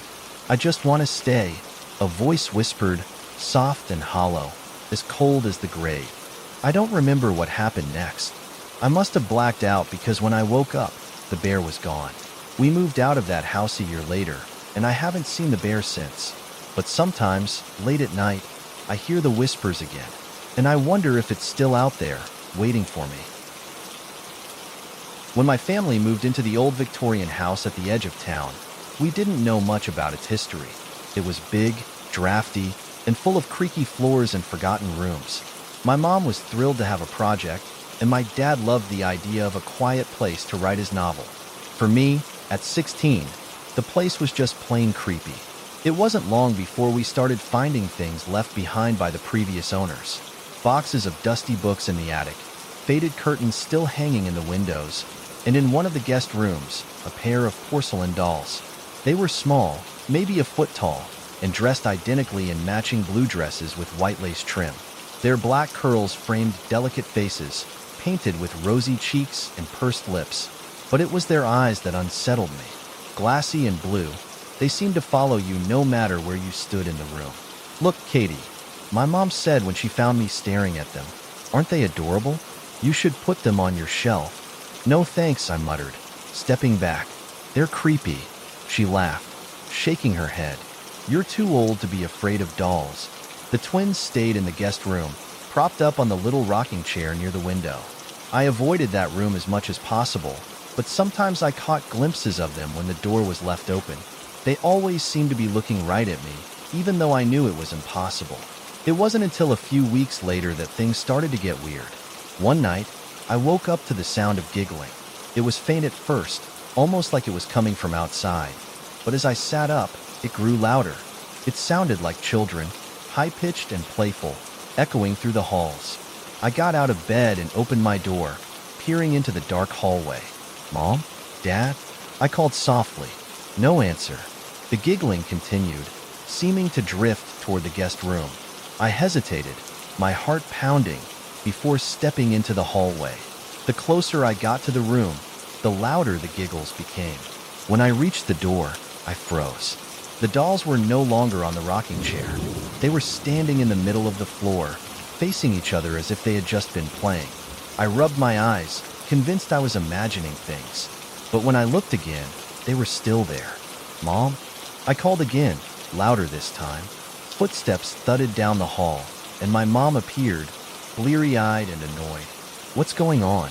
I pointed to the dolls. They moved. She frowned, glancing into the room. Katie, they're just dolls. Maybe you're sleepwalking. I wasn't sleepwalking. I insisted. They were on the chair before. Now they're just where they've always been, she interrupted, stepping into the room and picking them up. She placed them back on the rocking chair, smoothing out their dresses. Go back to bed. You're imagining things. I wanted to argue, but the look on her face told me it was pointless. I went back to my room, but I didn't sleep much that night. The next morning, the dolls were gone. I searched the guest room, the hall, even the attic, but there was no sign of them. When I asked my mom, she shrugged and said she hadn't moved them. My dad was equally clueless. I tried to let it go, telling myself someone must have packed them away. But that night, I woke up to a soft tapping sound. It was coming from my window. I sat up, my stomach knotting with dread. My bed was on the second floor, and there was no tree near my window. Slowly, I turned my head, and there they were. The twins. They were standing on the windowsill, their blue eyes gleaming in the moonlight. Their lips were curved into tiny, knowing smiles, and their hands were pressed against the glass, as if they were trying to get in. I screamed, bolting out of bed and running down the hall to my parents' room. My mom woke up first, startled by my panic. They're at my window. I cried. She followed me back to my room, but by the time we got there, the dolls were gone. The window was locked, and there was no sign that anything had been there. Maybe you're having nightmares, she said gently, though her eyes darted around the room as if she weren't entirely convinced. I didn't sleep at all that night. The next morning, my mom suggested I get some fresh air, so I went for a walk in the woods behind the house. The trees were dense, their branches weaving together to form a canopy that blocked out most of the sunlight. It was quiet, the only sounds the crunch of leaves under my feet and the occasional chirp of a bird. But then I heard it, the giggling. I stopped in my tracks, my blood turning cold. The sound was faint, coming from somewhere deeper in the woods. Against my better judgment, I followed it, pushing through the underbrush until I reached a small clearing. There, in the center of the clearing, was the rocking chair from the guest room, and sitting in it were the twins. I stared at them, my heart pounding in my chest. How did you get out here? I whispered, as if expecting them to answer. As I approached, the giggling stopped. The dolls were still, their faces expressionless, but I couldn't shake the feeling that they were watching me. I reached out, my fingers trembling, and picked one of them up. Her head lolled to the side, and for a moment, I thought it was just a toy. But then her eyes blinked. I dropped her with a gasp, stumbling back. The other doll turned her head toward me, her smile widening unnaturally. Stay and play, a voice whispered, soft and sweet, though it seemed to come from everywhere at once. I ran. I didn't stop until I was back at the house, slamming the door behind me and locking it. My parents thought I was losing my mind, but I knew what I had seen. That night, the dolls returned. I woke up to find them sitting at the foot of my bed, their hands clasped together, their hollow blue eyes fixed on me. The giggling started again, louder this time, filling the room like a chorus. Why won't you play with us? One of them asked, her voice soft but sharp, like the edge of a knife. I couldn't move, couldn't scream. All I could do was watch as they climbed off the bed and began to walk toward me, their tiny feet clicking against the wooden floor. Stay, the other said, her smile widening until it split her porcelain face. The last thing I remember is the sound of the giggles fading into the darkness. When I woke up, the dolls were gone. We moved out of that house a few months later, and I haven't seen the twins since. But sometimes, late at night, I hear faint giggles echoing in the distance, and I wonder if they're still out there, waiting for someone else to play with. When my grandfather passed away, he left his house to my family. It was a sprawling, weathered place on the edge of a small town, filled with antique furniture, creaky staircases, and the kind of silence that made you feel like you were being watched. My parents decided it would be a great place for a fresh start, so we packed up our things and moved in. The house had an attic, a large, dusty space filled with boxes of old keepsakes and forgotten memories. I hated going up there. It smelled like mildew and something else I couldn't quite place, something bitter and stale. My mom was thrilled about the hidden treasures she might uncover, but I just wanted to avoid it altogether. It wasn't long before she found something unusual, a marionette. The puppet was tucked away in a worn wooden box, buried under stacks of yellowed newspapers. It was about 2 feet tall, dressed in a faded blue outfit with gold trim. Its face was pale and smooth, painted with delicate features. Arched brows, red lips, and bright green eyes that seemed too lifelike. "Isn't this neat?" my mom said, holding it up. I didn't think so. There was something unsettling about the way it hung limply in her hands, its eyes staring blankly ahead. "I think it's creepy," I said. "Oh, come on," she said with a laugh. "It's just a puppet." She set it up on a shelf in the living room, right above the fireplace. It didn't match the decor at all, but my mom said it added character to the house. From the moment the marionette appeared, things started to feel off. At first, it was small things. The living room always seemed colder than the rest of the house, even when the fireplace was lit. Sometimes I thought I heard faint creaking sounds at night, like floorboards shifting under weight. One evening, while I was watching TV, I glanced at the marionette. Its head was tilted slightly to the side, as if it were looking at me. "Mom, did you move the puppet?" I asked. She glanced over from the kitchen. "No. Why?" "It's... Never mind." I shook it off, convincing myself I was imagining things. But as the days passed, the feeling of unease grew stronger. One night, I was sitting alone in the living room, reading a book. The house was quiet, the only sound the occasional rustle of wind outside. I looked up at the puppet, and for a split second, I thought its mouth had moved. I froze, staring at it, but it didn't move again. My heart was racing, and I told myself I was just tired. Then I heard it, a faint scraping sound, like wood dragging against wood. I looked down and saw the marionette's wooden hand twitch. I jumped up, my book falling to the floor, and backed away. The puppet didn't move again, but I could feel its green eyes on me, watching. I didn't tell anyone. Who would believe me? Instead, I tried to ignore it, avoiding the living room whenever I could. But the marionette didn't seem content to stay on its shelf. One night, I woke up to the sound of faint tapping. It was rhythmic, steady, and coming from inside my room. I sat up, squinting in the darkness. My heart dropped when I saw it. The marionette was sitting on the chair in the corner, its strings coiled neatly at its feet. I couldn't breathe. I couldn't scream. All I could do was stare as it slowly turned its head to face me. Its wooden jaw creaked open, and a soft, rasping voice filled the room. "Why don't you play with me?" I scrambled out of bed and bolted out of the room, not stopping until I was pounding on my parents' door. My dad opened it, groggy and confused. "What's wrong?" "The puppet. It's in my room. It moved." He frowned, rubbing his eyes. "Katie, it's just a doll. You probably dreamed it." "It's not a dream," I insisted, dragging him back to my room. But when we got there, the chair was empty. The marionette was back on its shelf in the living room. "You need to get some sleep," my dad said, patting my shoulder. I didn't sleep at all that night. The next morning, I begged my mom to get rid of the puppet. She refused, saying it was part of my grandfather's collection and that it had sentimental value. But the marionette wasn't content to stay on its shelf. I started finding it in different places around the house, sitting at the kitchen table, lying on the stairs, even perched on the edge of my bed. Each time, I would put it back on the shelf, my hands shaking, my heart pounding. The tapping at night grew louder, and the whispers began. They were faint at first, just barely audible, but they grew clearer with each passing night. "Let's play," the voice would say, soft and hollow. "Why don't you play with me?" One night, I decided I couldn't take it anymore. While my parents were asleep, I grabbed the puppet and carried it out to the backyard. I dug a hole under the old oak tree, as deep as I could manage, and buried it. I went back to bed, feeling a strange mix of relief and fear. But the next morning, the marionette was back on its shelf, its green eyes gleaming.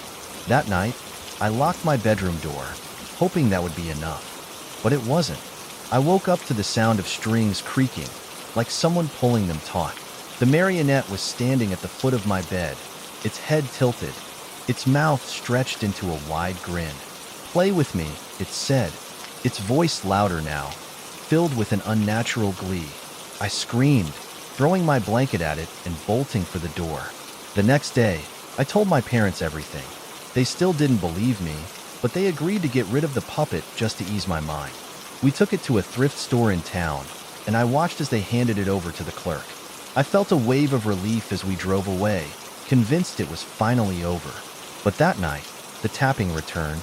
When I opened my eyes, the marionette was hanging from the ceiling, its strings swaying gently, its green eyes fixed on mine. "You can't get rid of me," it whispered, its voice cold and sharp. "We belong together." I don't know how I managed to sleep that night, but by morning, the marionette was gone. We moved out of that house a few months later, and I haven't seen the puppet since. But sometimes, when I'm alone at night, I hear the faint creak of strings, and I can't help but wonder if it's still out there, looking for me. When my family moved to the small coastal town, we settled into a house that had been empty for years. It was old but charming, with a wraparound porch and a view of the sea. The previous owner, an elderly woman, had passed away, leaving behind most of her belongings. My mom saw it as an opportunity to save money on furniture and decorations. While unpacking, I came across a small, dusty box in the corner of my new room. It was made of dark wood, carved with intricate patterns. Curious, I opened it and found a toy soldier inside. The soldier was about a foot tall, with a painted red uniform, a tall black hat, and a tiny drum strapped to its chest. Its face was expressionless, with round eyes that seemed to stare right through me. Its hands gripped two drumsticks, frozen mid-motion. "Looks like you've got a roommate," my dad joked when he saw it. I laughed nervously, not wanting to admit how unsettled I felt. There was something about the soldier that didn't sit right with me. I tried to convince myself it was just an old toy, nothing more. I set it on a shelf near my bed, and for a while, I forgot about it. But that night, as I was drifting off to sleep, I heard a faint tapping sound. At first, I thought it was the sound of tree branches brushing against the window, but as I listened, I realized it was rhythmic, steady. Tap, tap, tap. It sounded like drumming. I sat up, my heart racing, and turned on the bedside lamp. The room was still and quiet, but my eyes immediately went to the toy soldier. It was still on the shelf, its hands holding the drumsticks, its painted eyes staring at me. I told myself it was just my imagination and went back to bed, though I didn't sleep much that night. The next day, I moved the soldier to a box in the corner of the room, out of sight. But that night, the drumming returned. It was louder this time, persistent, as if someone was tapping a drum right outside my door. I got up, turning on all the lights in my room. The box was still where I had left it, closed tightly, but when I opened it, the soldier was gone. I froze, my stomach twisting into knots. I searched the room, trying to stay calm, but I couldn't find it anywhere. Then I heard the drumming again, coming from behind me. I spun around, and there it was, sitting on my desk, its drumsticks raised as if it had just finished playing. I screamed, stumbling back against the wall. My parents rushed in, alarmed by the noise. "What's wrong?" my mom asked, looking around. I pointed at the soldier. It moved. It was in the box, and now it's on the desk. My dad frowned, picking up the toy. "Katie, it's just a doll. Maybe you forgot you put it here." I didn't. I insisted, but they didn't believe me. My mom placed the soldier back on the shelf, assuring me it was just an old, harmless toy. That night, I locked the soldier in the closet, determined to keep it away. But the drumming didn't stop. I woke up in the middle of the night to the sound of rapid, frantic tapping. It wasn't just drumming now. It sounded like someone trying to get out. Reluctantly, I opened the closet door. The soldier was standing upright, its drumsticks moving on their own, striking the drum in a wild, chaotic rhythm. I slammed the door shut, my hands shaking. The drumming stopped instantly, leaving the room in complete silence. The next morning, I begged my parents to get rid of the toy. My dad finally agreed, taking it to the attic. For a few days, everything was quiet. I started to believe that maybe it was over, that the soldier would stay forgotten in the attic. But one evening, as I was doing homework, I heard it again. Tap, tap, tap. It was faint at first, but it grew louder, closer. I ran upstairs to check the attic, but when I opened the door, the soldier wasn't there. I found it later in the kitchen, sitting on the counter with its drumsticks resting on the drum. Desperate, I grabbed it and took it outside. The sun was setting as I dug a hole in the backyard, burying the toy as deep as I could. I covered it with dirt, breathing a sigh of relief as I finished. But when I turned around, it was standing on the porch. Its drumsticks were raised, and for the first time, its painted mouth had curved into a smile. "Why are you doing this?" I whispered, tears streaming down my face. The soldier didn't answer, but the drumming started again, louder and faster, as if mocking me. I ran back inside, locking the doors and hiding in my room. That night, I didn't sleep at all. The next day, I decided to destroy it. I grabbed a hammer from the garage and took the soldier to the beach. Standing by the water's edge, I raised the hammer, ready to smash it to pieces. But before I could swing, the drumsticks moved, striking the drum in a slow, deliberate rhythm. Tap, tap, tap. My arms froze, the hammer slipping from my hands. I stumbled back, watching as the soldier turned its head toward me, its green eyes gleaming with something alive. "Leave me alone," I begged. The soldier didn't move, but the drumming grew louder, pounding in my ears. I grabbed the hammer again, determined to finish it, but when I brought it down, the toy shattered into 1,000 tiny splinters. The drumming stopped. For a moment, I felt relief. I left the pieces on the beach, letting the tide carry them away. But that night, I woke up to a familiar sound. Tap, tap, tap. The soldier was back, sitting on my nightstand, its drumsticks poised to play. I don't know what it wants, or why it chose me. All I know is that the drumming never stops. Even when I'm far from the house, even when I'm surrounded by people, I can hear it, faint and relentless. It follows me everywhere, a constant reminder that some toys aren't meant to be played with.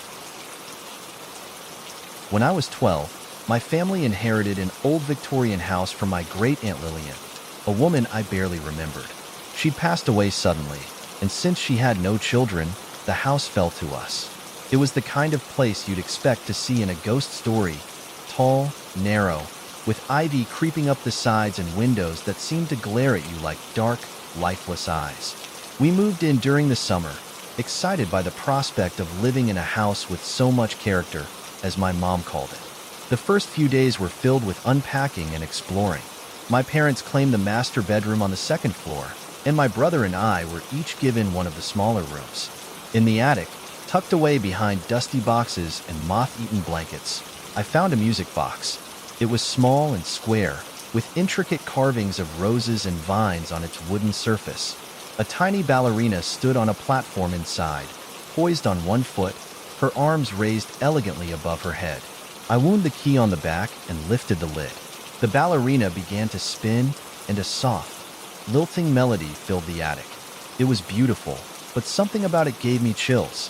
The tune was haunting, as if it had been written to lull you into a strange, dreamlike state. I decided to keep the music box, thinking it would look nice on the desk in my room. My mom was thrilled, saying it must have been one of Aunt Lillian's prized possessions. That night, as I lay in bed, I swore I could hear the faint sound of music. I sat up, looking around, but the room was silent. The music box was closed and still on my desk. I told myself it was my imagination and went back to sleep. The next night, the music was louder. It woke me up around midnight, soft and eerie, drifting through the house. This time, when I got out of bed, I saw the lid of the music box was open. "James, stop messing with my stuff." I yelled at my younger brother the next morning. He looked genuinely confused. "I didn't touch it." "Yeah, right," I muttered, slamming the lid shut. I decided to keep the music box locked in my desk drawer, but the following night, it happened again. I woke up to the melody, clear and unmistakable. When I opened the drawer, the music box was already playing, the ballerina spinning slowly. A cold shiver ran down my spine. I stopped winding it after that, but it didn't make a difference. The music would still play, sometimes faintly, sometimes so loud it felt like the melody was echoing inside my skull. My parents brushed off my complaints, telling me I was probably just dreaming. My brother avoided my room altogether, saying it gave him the creeps. The more I tried to ignore the music box, the more persistent it became. I started hearing whispers late at night, soft voices murmuring just below the music. They were too quiet to make out, but they filled me with an overwhelming sense of dread. One night, I woke up to find the ballerina missing. The music box was open, its platform spinning silently, but the tiny dancer was nowhere to be seen. I searched my room, my heart pounding, and finally found her on the floor near my bed. She was lying face down, her delicate porcelain arms twisted at unnatural angles. I put her back on the platform, but the next morning, she was gone again. This time, I found her in the hallway outside my room, her tiny face chipped and her legs broken. I told my parents everything, but they laughed it off. My mom even suggested that my brother was playing pranks on me. That night, I locked the music box in the attic, determined to leave it behind. But the music didn't stop. It was louder now, as if the box was right next to me. I couldn't take it anymore.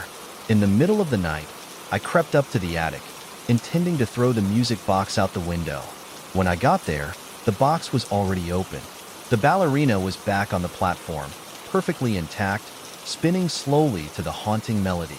The whispers were louder, almost chanting now. I couldn't understand the words, but they sounded urgent, angry. I slammed the lid shut and grabbed the box, running down the stairs and out into the backyard. I dug a hole as fast as I could, burying the box deep in the ground. For a moment, the silence was deafening. But when I went back inside, the music started again. It was coming from the living room this time. I found the music box sitting on the coffee table, its lid open, the ballerina spinning faster than I'd ever seen. "Leave me alone," I screamed, throwing the box across the room. It hit the wall and shattered, the ballerina breaking into a dozen pieces. The music stopped, and for the first time in weeks, the house felt still. I thought it was over, but that night, I woke up to the sound of footsteps in the hallway. When I opened my eyes, the ballerina was standing at the foot of my bed. She was no longer tiny. She was life-sized now, her porcelain skin cracked and her eyes empty black pits. "You shouldn't have broken it," she whispered, her voice like the wind through dead leaves.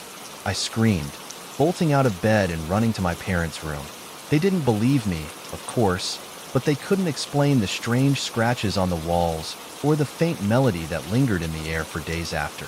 Eventually, we moved out of the house, leaving the music box behind. But sometimes, late at night, I still hear the melody. It's faint, like a memory trying to claw its way back.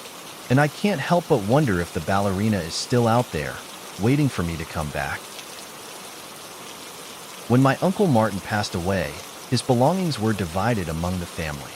Most of it was furniture, books, and old trinkets no one really wanted. But there was one thing he left to me, a marionette. I wasn't thrilled about it. The puppet was old, its paint chipped and faded. It had a strange look, with a wide, toothy grin and eyes that seemed to follow you no matter where you stood. Its clothes were dusty and torn, a faded jester's outfit with bells on the hat that jingled faintly when you moved it. Why would he leave this to me? I asked my mom as she handed me the box. "He said it was special," she replied, looking uneasy. "He had it since he was a boy. Maybe he thought you'd appreciate it." I didn't. The marionette gave me the creeps, but I didn't want to seem ungrateful, so I put it in my room, on a high shelf where I wouldn't have to look at it. That night, I couldn't sleep. Every time I closed my eyes, I thought I heard the faint jingling of the marionette's bells. I told myself it was just my imagination, or maybe the wind outside. But then I heard something else, a soft creak, like wood bending under pressure. I turned on the light and scanned the room. The marionette was still on the shelf, its grin as wide and unsettling as ever. But something was different. Its strings, which I had carefully wrapped around its wooden frame, were now dangling loosely. I froze, staring at it. I was certain I hadn't touched it since putting it on the shelf. The next morning, I decided to move the marionette to the garage. I told my mom it didn't feel right in my room, and she didn't argue. "Just don't throw it away," she said. It meant a lot to your uncle. I hung the puppet on a hook in the garage and tried to forget about it. But that night, I woke up to a sound that made my blood run cold. It was laughter, soft, high-pitched, and chilling. I sat up in bed, my heart pounding. The sound was faint, but it seemed to be coming from the direction of the garage. I told myself it was just an animal, maybe a raccoon or a stray cat. But deep down, I knew better. I didn't sleep the rest of the night. The next morning, I went to the garage, determined to get rid of the marionette. But when I opened the door, it wasn't on the hook where I had left it. I found it sitting on my workbench, its head tilted to the side as if it were watching me. The strings were tangled, knotted in strange, intricate patterns that I couldn't have tied even if I'd tried. My hands shook as I picked it up. Its wooden body felt cold, almost clammy, like it had been left outside in the rain. I threw it back in the box and shoved it into the farthest corner of the garage, piling other boxes on top of it. For a few days, everything was quiet. I started to think I'd imagined the laughter, the jingling, the strange way the strings had moved on their own. But then the dreams started. In my dreams, the marionette was alive. It dangled from invisible strings, its limbs jerking and twitching as it danced in the shadows. Its painted grin seemed wider, its teeth sharper, and its eyes glowed with a sinister light. "You can't hide me forever," it whispered, its voice soft but menacing. I woke up sweating, my heart racing. The dreams came every night, growing more vivid, more terrifying. I started to dread falling asleep, but even when I was awake, I felt like I wasn't alone. One evening, as I was doing homework, I heard a faint tapping sound. It was coming from the hallway outside my room. "Mom? Dad?" I called out, but there was no answer. The tapping grew louder, closer. It sounded like footsteps, wooden footsteps, clicking against the floor. I grabbed a flashlight and opened the door. The hallway was empty, but the tapping continued, leading me toward the garage. I didn't want to go, but it was as if something was pulling me forward. When I reached the garage, I hesitated, my hand on the door handle. The tapping had stopped, replaced by a low, creaking sound. Taking a deep breath, I opened the door. The marionette was standing upright on the workbench, its strings hanging loosely around it. Its head turned slowly to face me, and for the first time, its grin seemed alive. "Why are you doing this?" I whispered, my voice trembling. The marionette tilted its head, its painted eyes glinting in the dim light.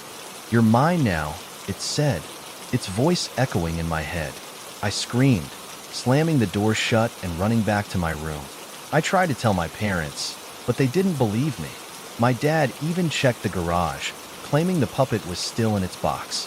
But I knew the truth. The marionette wasn't just a toy. It was something else, something dark and malevolent. I decided to destroy it. The next day, while my parents were out, I grabbed the marionette and took it to the backyard. I doused it in lighter fluid and set it on fire. As the flames consumed it, I thought I heard a faint scream, high-pitched and furious. The bells jingled one last time before falling silent. I felt a wave of relief, convinced I had finally rid myself of the cursed puppet. But that night, I woke up to find it sitting at the foot of my bed, its body charred and blackened, its grin wider than ever. "You can't get rid of me," it whispered, its voice filled with malice. "I don't know how it came back, or what it wants from me. All I know is that it's always there, watching, waiting, and no matter where I go, I can still hear the faint jingle of its bells, a haunting reminder that some things can never be destroyed." When I was 10, my grandfather passed away, leaving behind a house full of memories and treasures. He had been an avid collector of antiques, and his home was like stepping into another era. My mom and aunt spent weeks sorting through his belongings, deciding what to keep and what to sell. During one of those visits, I stumbled across a toy soldier in the attic. It was small, carved from wood, with its paint slightly faded but still vibrant. The soldier wore a bright red coat, blue pants, and a tall black hat. Its expression was stern, almost lifelike, with piercing eyes that seemed to stare straight through you. "Can I keep this?" I asked my mom, holding it up. She hesitated, glancing at the toy as if it carried some hidden weight. "Sure," she said finally. "Just be careful with it. Your grandpa always said it was special." I didn't think much of her warning. It was just a toy. After all, I took it home and placed it on the shelf above my bed, where it stood tall and proud among my other trinkets. That night, as I lay in bed, I thought I heard a faint tapping noise. It sounded like something small was knocking against wood. I sat up and looked around, but my room was quiet. The soldier stood where I'd left it, its eyes fixed on the wall ahead. The tapping continued the next night, louder this time. It woke me up around midnight, and when I turned on the light, I saw the soldier had fallen off the shelf. Its wooden body lay on the floor, its hat slightly askew. I picked it up and placed it back on the shelf, muttering about how things seemed to fall for no reason. The third night was different. I woke up to the tapping again, but this time, it was accompanied by the sound of tiny footsteps. My heart pounded as I sat up, scanning the room.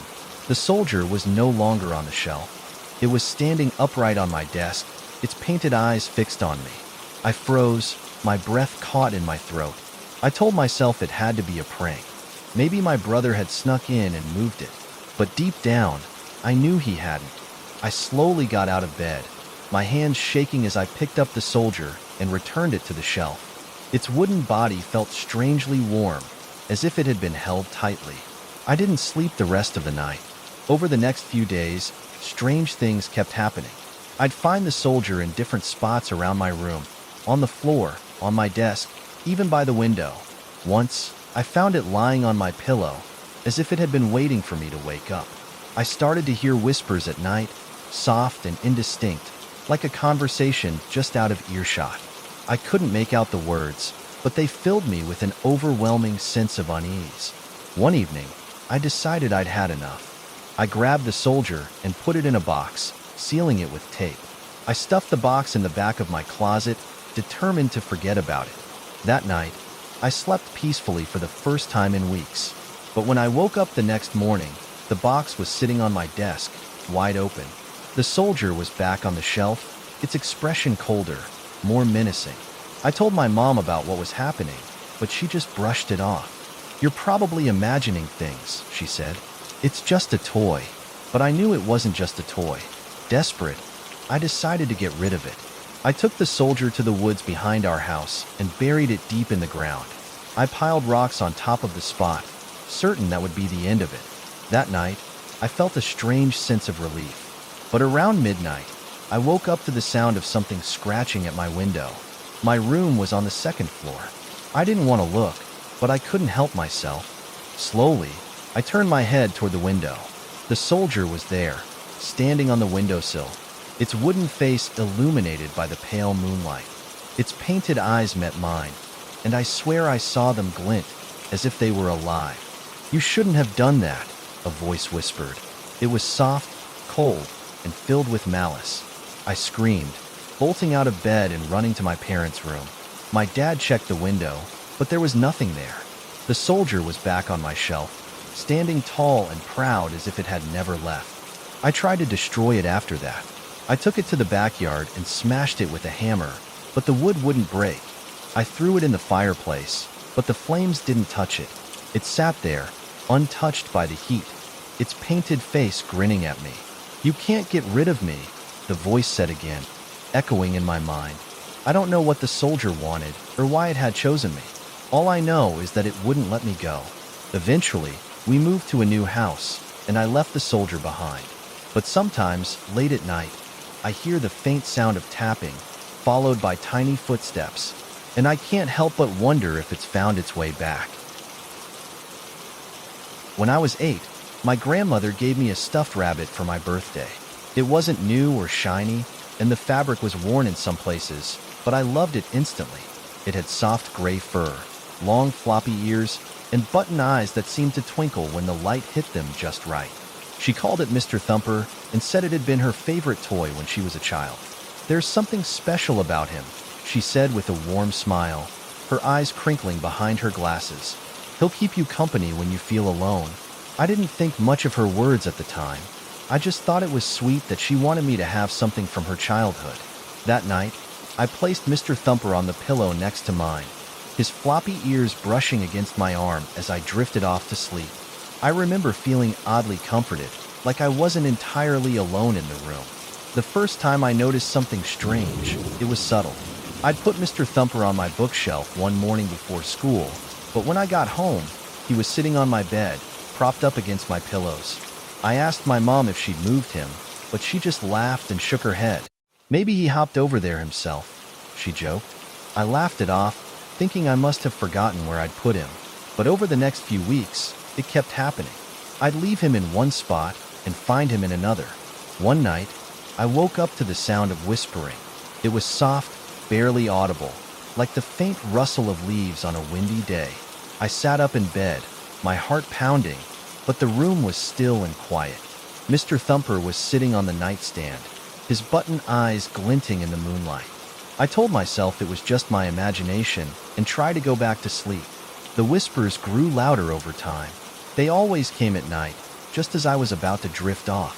At first, I thought they were coming from outside, but I started to realize they were coming from inside the room. One night, I mustered up the courage to speak. "Who's there?"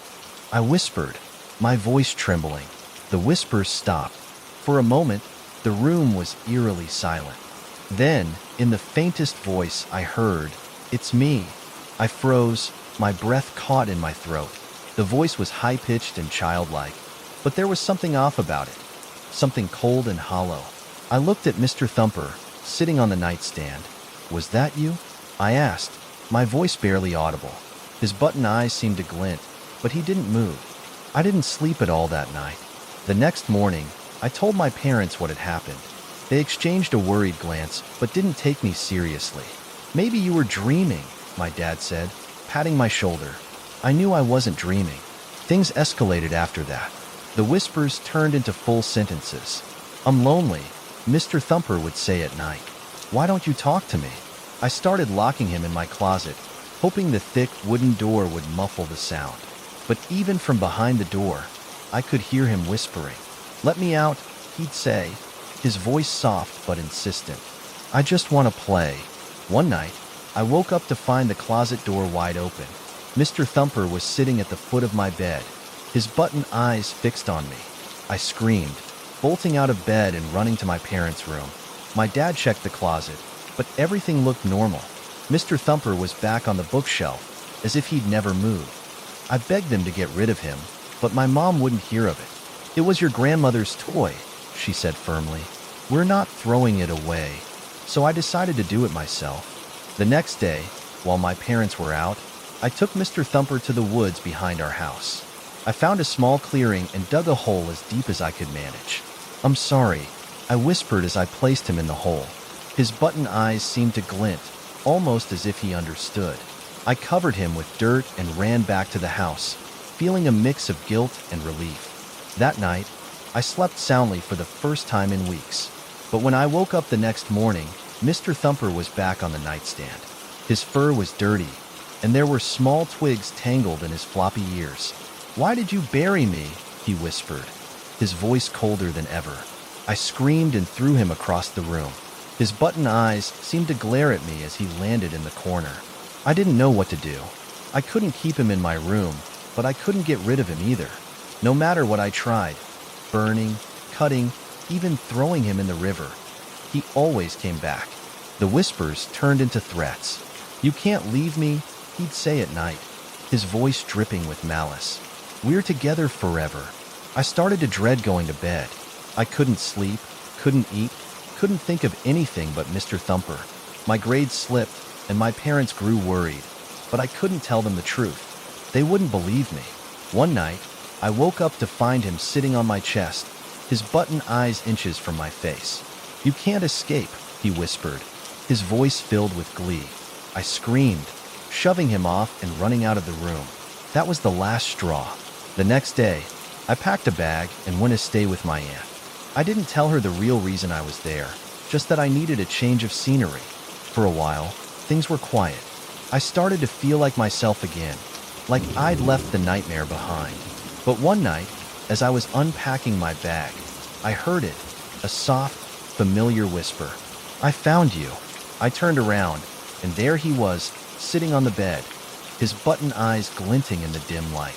I don't know how he keeps finding me, or what he wants.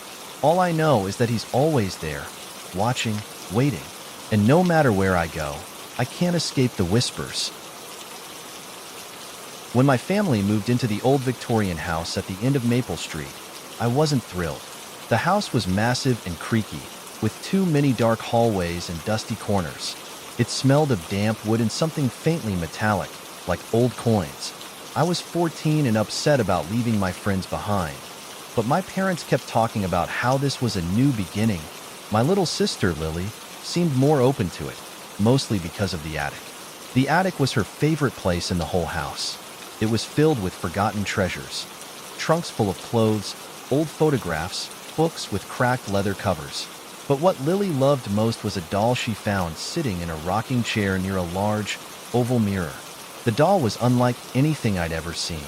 It had porcelain skin, glossy black curls, and a pale pink dress trimmed with lace. Its glass eyes were an icy blue, and its lips were painted in a tiny, knowing smile. "Isn't she beautiful?" Lily said, cradling the doll like a baby. "I guess," I muttered. Something about the doll made me uneasy, but I didn't want to ruin her excitement. Lily named the doll Margaret and insisted on bringing her everywhere. She placed Margaret at the dinner table, set her on the windowsill when she read, and even tried to tuck her into bed. My parents found it endearing. I didn't. From the moment Margaret entered our lives, things started to feel wrong. The first time I noticed it, I was brushing my teeth late at night. The bathroom mirror fogged up as usual, but when I wiped it, I saw something strange. For a brief moment, I thought I saw Margaret's reflection behind me, even though I was alone. I spun around, but the bathroom was empty. Shaking it off, I convinced myself I was just tired. But it didn't stop there. Lily started talking to Margaret as if the doll were alive. At first, it was harmless, innocent chatter about her day or what she wanted to do tomorrow. But soon, her conversations became darker. One night, I overheard her whispering, "I don't want to hurt her, Margaret. She's my sister." I froze outside her bedroom door. My skin prickled, and my breath caught in my throat. Who was she talking about? Me? The next morning, I confronted her. "Lily, what were you talking about with Margaret last night?" She looked at me with wide, innocent eyes. "She just doesn't like you," she said simply. I felt a chill run down my spine. "What do you mean?" "She says you're mean to me," Lily replied, hugging the doll tightly. "She wants me to stand up for myself." I didn't know what to say. It was unsettling, but I told myself it was just her imagination. That night, I had trouble sleeping. I kept hearing faint creaks, like footsteps, even though everyone else was in bed. At one point, I thought I heard a soft giggle, high-pitched and girlish. The next day, things got worse. Lily came into my room, clutching Margaret, and said, "She doesn't want you here anymore." "Who doesn't?" I asked, already knowing the answer. "Margaret," she said. "She says this is her house, and you're ruining it." I laughed nervously. "Lily, it's just a doll. She's not real." Lily's face darkened. "She is real. She talks to me. She listens to me. She's my best friend." I didn't know what to do. My parents thought it was just a phase, but I couldn't shake the feeling that something was deeply wrong. That night, I decided to check the attic. I needed to know more about where Margaret had come from. The attic was eerie in the dark, the single light bulb casting long, flickering shadows. The rocking chair where Lily had found Margaret still sat near the mirror, gently swaying as if someone had just left it. I searched through the trunks and boxes but found nothing unusual, until I opened a small, locked box I found tucked under a pile of old blankets. Inside was a faded photograph of a little girl holding Margaret. The girl's face was pale and gaunt, her eyes hollow and sunken. Scrawled on the back of the photo were the words, "Margaret's chosen me. She's mine now." My stomach churned. I stuffed the photo back into the box and hurried downstairs, determined to tell my parents. But when I entered the living room, my mom and dad weren't there. Lily was sitting on the couch, Margaret in her lap. "She doesn't like you snooping around," Lily said without looking up. "What are you talking about?" I demanded, my voice shaking. Lily finally met my eyes, and for a moment, I swore they looked lighter, colder, Margaret says you're in her way. I backed out of the room, my heart pounding. That night, I locked my door and kept the light on, but I couldn't sleep. Around 3 a.m., I heard footsteps in the hallway, soft and deliberate. Then came the scratching at my door. "Go away," I whispered, clutching my blanket. The scratching stopped, replaced by a faint giggle. When morning came, I told my parents everything. They didn't believe me, of course, but they agreed to take Margaret away. My dad put the doll in the attic, locking the door behind him. For a few days, things seemed normal. Lily cried about Margaret being gone, but eventually started playing with other toys. I thought it was over, until I saw her again. I was walking past the mirror in the upstairs hallway when I saw her reflection. Margaret was standing behind me, even though I was alone. Her glass eyes seemed to glow, and her painted smile twisted into something cruel. I spun around, but she wasn't there. That night, Lily screamed. My parents and I rushed to her room, only to find her bed empty. The window was wide open, the curtains billowing in the wind. On the floor was Margaret, sitting upright, her icy blue eyes gleaming in the darkness. We searched the house and the surrounding woods for hours, but found no trace of Lily. The police were called, but they couldn't explain her disappearance. My parents were devastated, but I knew the truth. Margaret had taken her. Now, I'm alone in the house. My parents left, unable to bear the memories, but I stayed. I can't leave, not until I find Lily. Every night, I hear the giggles, the whispers, the soft creak of the rocking chair in the attic. Margaret is still here, watching, waiting. And sometimes, in the mirror, I see Lily standing beside her, her hollow eyes staring back at me. When I first saw the puppet, it was at a flea market on a hot summer afternoon. My mom loved dragging me to those places, hunting for hidden treasures among the piles of dusty antiques and secondhand junk. I was bored out of my mind until I saw it. A ventriloquist dummy propped up in a rickety chair near the back of a vendor's booth. It was about 2 feet tall, dressed in a tiny black suit with a red bow tie. Its face was painted to look cheerful, with rosy cheeks and bright blue eyes. But something about the smile, a wide, toothy grin, gave me the creeps. It looked too real, as if it had been frozen mid-laugh. "Hey, Mom, check this out," I said, pointing at the dummy. The vendor, an older man with a crooked smile, perked up. "Ah, you've got a good eye," he said. "That's Charlie. He's one of a kind." "Charlie?" I asked, leaning closer. The man nodded. "He's been around for decades. A real classic. Made by hand, you know." My mom hesitated, but eventually caved when the man offered to knock a few dollars off the price. I didn't even want the puppet, but she thought it would make a fun conversation piece. When we got home, I put Charlie on a shelf in my room, more out of laziness than interest. His glassy eyes seemed to follow me wherever I went, and I hated how his grin never wavered. The first night with Charlie in my room, I woke up to the sound of faint tapping. It was rhythmic, soft, almost like someone gently knocking on wood. Groggy and confused, I turned on my lamp. Charlie was still on the shelf, his grin as unsettling as ever. I told myself it was just the house settling and went back to bed. The tapping continued the next night. This time, it was louder. It sounded like it was coming from the floor. I looked under the bed, half expecting to find a mouse, but there was nothing there. When I glanced back at the shelf, Charlie seemed different. His head was tilted slightly to the left, though I was sure I'd left it straight. By the third night, the tapping turned into whispers. They were faint, just on the edge of hearing, but I could make out words like watch and play. "Charlie," I whispered, my voice shaking. The room fell silent. I grabbed the dummy and shoved him into the closet, slamming the door shut. The next morning, I found him back on the shelf. "Mom, did you touch the puppet?" I asked over breakfast. She shook her head, barely looking up from her coffee. "No, why?" I didn't have an answer, so I just shrugged. That day at school, I couldn't focus. My mind kept drifting back to Charlie, his painted smile and those lifeless blue eyes. When I got home, my room felt colder than usual. Charlie was sitting on my desk now, even though I hadn't touched him. A folded piece of paper lay in his lap. I hesitated before picking it up. The handwriting was messy, almost childlike, and the message was simple: let's play. I dropped the note like it burned me and backed out of the room. That night, I slept on the couch. Things got worse after that. Every time I moved Charlie, hiding him in the basement, locking him in the garage, even tossing him in the trash, he always came back. One morning, I woke up to find him sitting on my chest, his face inches from mine. His grin looked wider, almost predatory, and his eyes seemed to gleam in the faint morning light. "You promised," a voice whispered, soft and raspy. I screamed and threw him across the room. When my mom rushed in, I tried to explain, but she just gave me that look, the one that said she thought I was losing it. "It's just a puppet," she said, picking him up and placing him back on the shelf.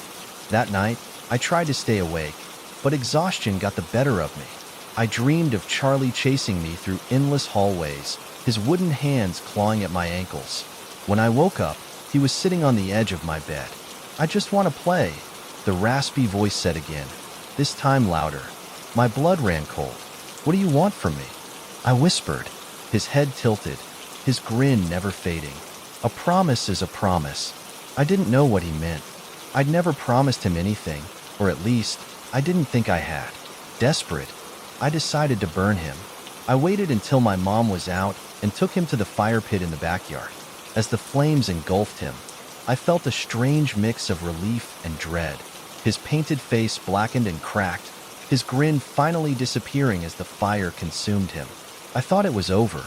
That night, I slept peacefully for the first time in weeks.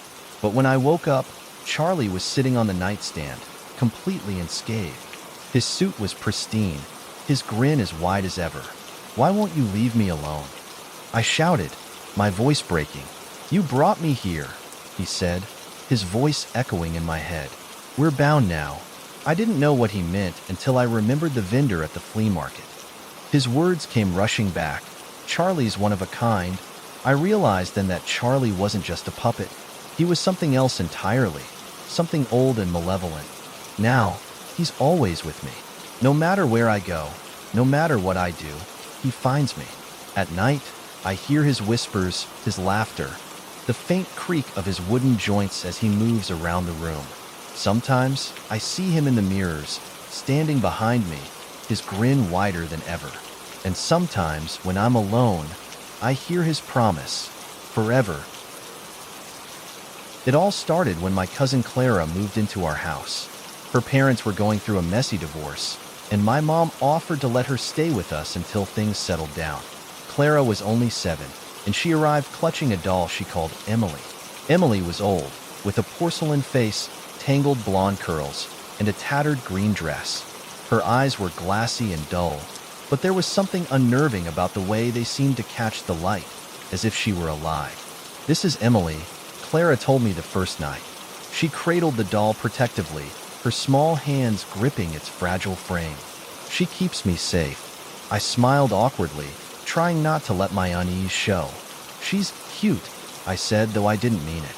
"She doesn't like being called cute," Clara replied, her voice almost scolding. "She's special." At first, I thought Clara was just attached to the doll, the way little kids often are with their favorite toys. But it didn't take long for Emily to make her presence known. The first incident happened a few nights after Clara moved in. I was up late studying when I heard whispering coming from the hallway outside my room. It was faint, almost like a hiss, but I couldn't make out the words. I opened my door and peeked into the hallway. It was empty, but Clara's door was slightly ajar, and I could see the dim glow of her nightlight. "Clara?" I whispered, stepping closer. The whispering stopped abruptly, and I pushed the door open. Clara was sitting up in bed, holding Emily. The doll's glassy eyes seemed to glint in the faint light. "Were you talking to someone?" I asked. Clara shook her head, but she didn't look at me. "Emily doesn't like you coming in here," she said quietly. I laughed nervously. "Okay, well, keep it down." I thought I heard voices. As I turned to leave, Clara said something that made my skin crawl. "She says you should stay in your room." I didn't know what to say, so I just closed the door and went back to my desk. But I couldn't focus. My mind kept drifting back to the doll and the strange look in Clara's eyes. Over the next few days, more things started happening.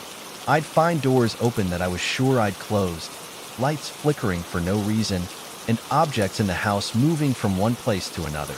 One morning, I woke up to find Emily sitting at the foot of my bed. I hadn't touched her, and neither had Clara. When I asked Clara about it, she just shrugged. "Emily goes where she wants," she said simply.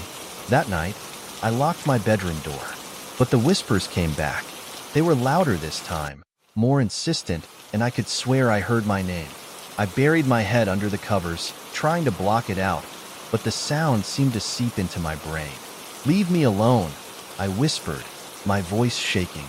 The whispering stopped, replaced by a faint giggle that made my stomach twist. The next morning, I decided to talk to my mom about it. "Clara's doll is freaking me out," I said. "I think there's something wrong with it." My mom frowned. "It's just a doll, honey. Clara's had a hard time lately. Don't make it worse for her." I wanted to argue, but I knew she wouldn't believe me. That evening, I found a note on my desk. The handwriting was small and uneven, like a child's. It read, "Emily doesn't like you. Be careful." My hands trembled as I stared at the note. Clara couldn't have written it. She wasn't allowed in my room. I decided to confront her. "Did you put this in my room?" I asked, holding up the note. Clara looked at me with wide, innocent eyes. "Emily told me to," she said. "Why?" I demanded. "She said you're mean to her," Clara replied. "She doesn't want you here." I didn't know what to say. Clara's voice was so calm, so matter-of-fact, like she truly believed the doll was alive. That night, I couldn't sleep. Every time I closed my eyes, I felt like I was being watched. I kept imagining Emily's glassy eyes staring at me in the darkness. At some point, I must have drifted off, because I woke up to the sound of something scratching against the floor. I froze, my heart pounding, and reached for the lamp. The light revealed Emily sitting on the floor near my bed, her head tilted at an unnatural angle. Her smile seemed wider, almost mocking. I grabbed her and stormed downstairs, determined to get rid of her once and for all. I opened the back door and threw her into the trash bin, slamming the lid shut. But when I went back to my room, Emily was sitting on my pillow. I screamed, waking up the entire house. My mom and Clara rushed in, both looking confused and alarmed. "What's going on?" my mom demanded. I pointed at the doll, my voice trembling. "She won't leave me alone." Clara burst into tears, clutching Emily to her chest. "You're hurting her feelings," she cried. My mom sighed and gave me a disapproving look. "She's just a doll, sweetie. Stop scaring Clara." I wanted to argue, but I knew it was pointless. The next few days were a blur. I barely slept, and when I did, I had nightmares about Emily. In the dreams, she would crawl toward me, her glassy eyes glowing, her porcelain face cracking as she whispered my name. Then one night, Clara screamed. I ran to her room, my mom close behind me. Clara was sitting on the floor, clutching her arm. Blood dripped from a shallow cut just below her elbow. "What happened?" my mom asked, panicked. Clara pointed at Emily, who was sitting on the bed. "She got mad," Clara said through tears. My mom looked at me, her face pale. For the first time, I saw a flicker of doubt in her eyes. The next morning, we took Emily to the local thrift store and left her there. Clara cried the whole way home, but I felt a weight lift off my chest. I thought it was over, but a week later, I found Emily sitting on the kitchen counter. Her dress was dirtier, her hair more tangled, but her glassy eyes were as piercing as ever.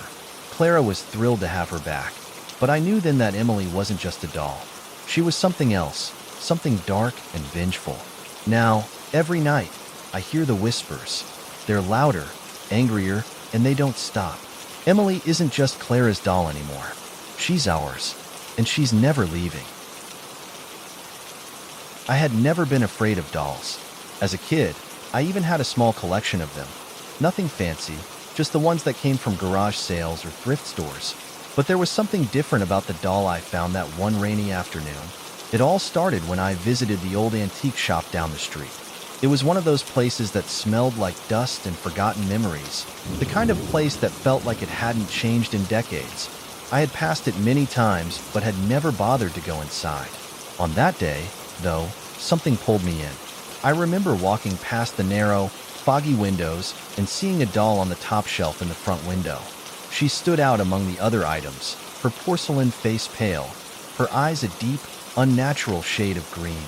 She wore an old-fashioned blue dress with lace trim, her hair in neat little curls.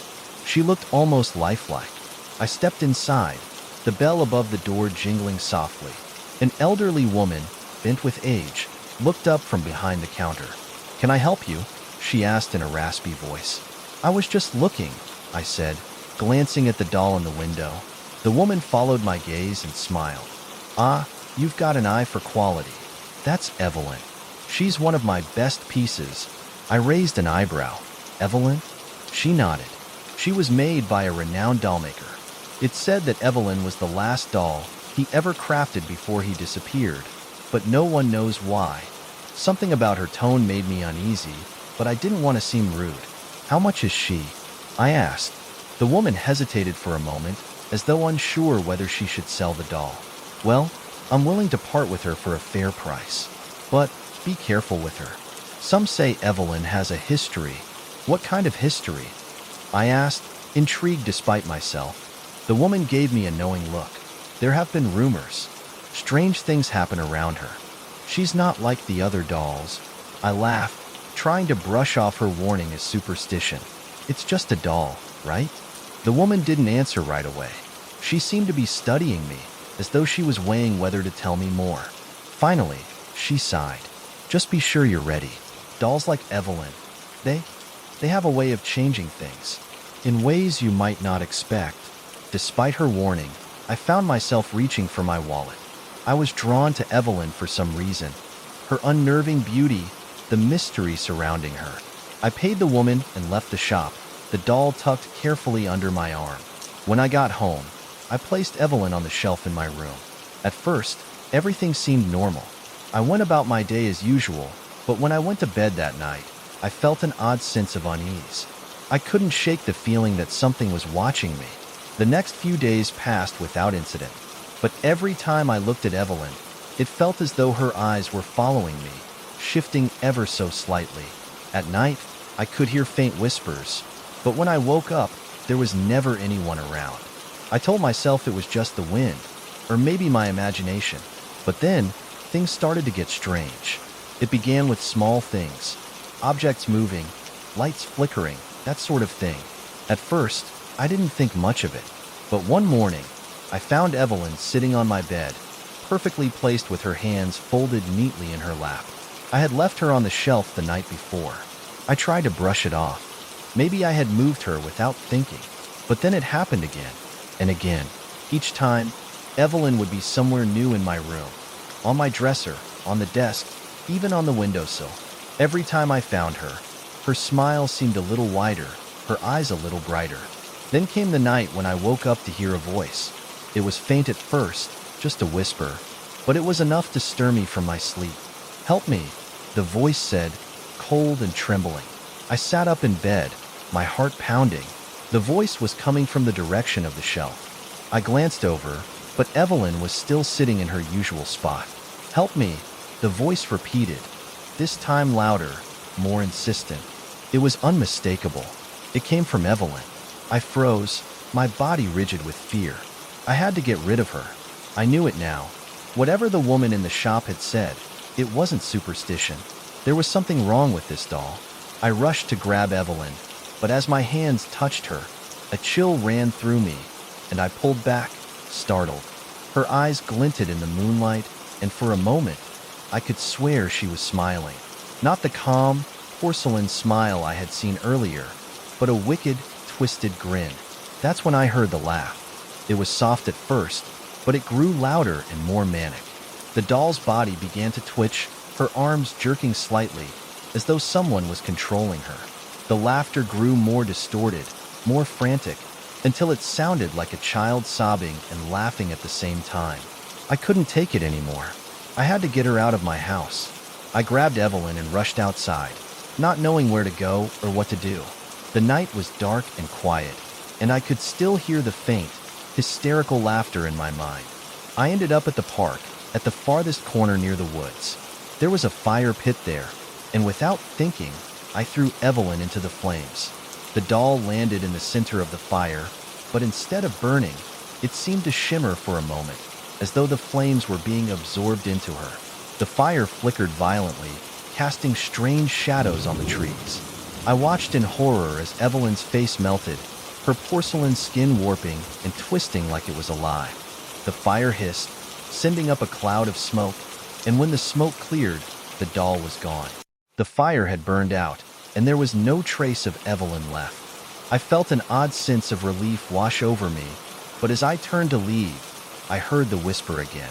"Thank you," it said, the voice sweet but chilling. "Now you're mine forever." I spun around, but the park was empty. Evelyn was gone, but I could still hear the voice, faintly, just on the edge of hearing. For weeks after that, I heard her, at night, in the silence of my room, in the back of my mind. Her whispers never stopped, and sometimes, when I passed a mirror, I could swear I saw her face in the reflection, grinning, waiting. It's been months now, and I've tried everything to rid myself of her. Burning sage, moving away, even seeing a priest. Nothing works. I still hear her voice. Evelyn is still with me. And now, I'm not sure if I'm the one who's been cursed, or if I'm the one who's cursed her.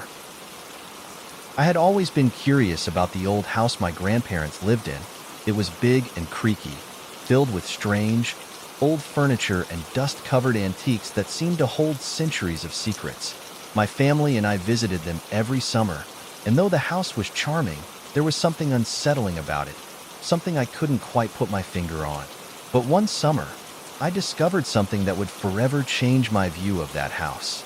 It all started the day my grandma asked me to help her clean the attic. She'd been talking about organizing some old boxes, and since I was the only one home at the time, I reluctantly agreed to help. The attic was a dim, narrow space with low ceilings and cobwebs hanging from every corner.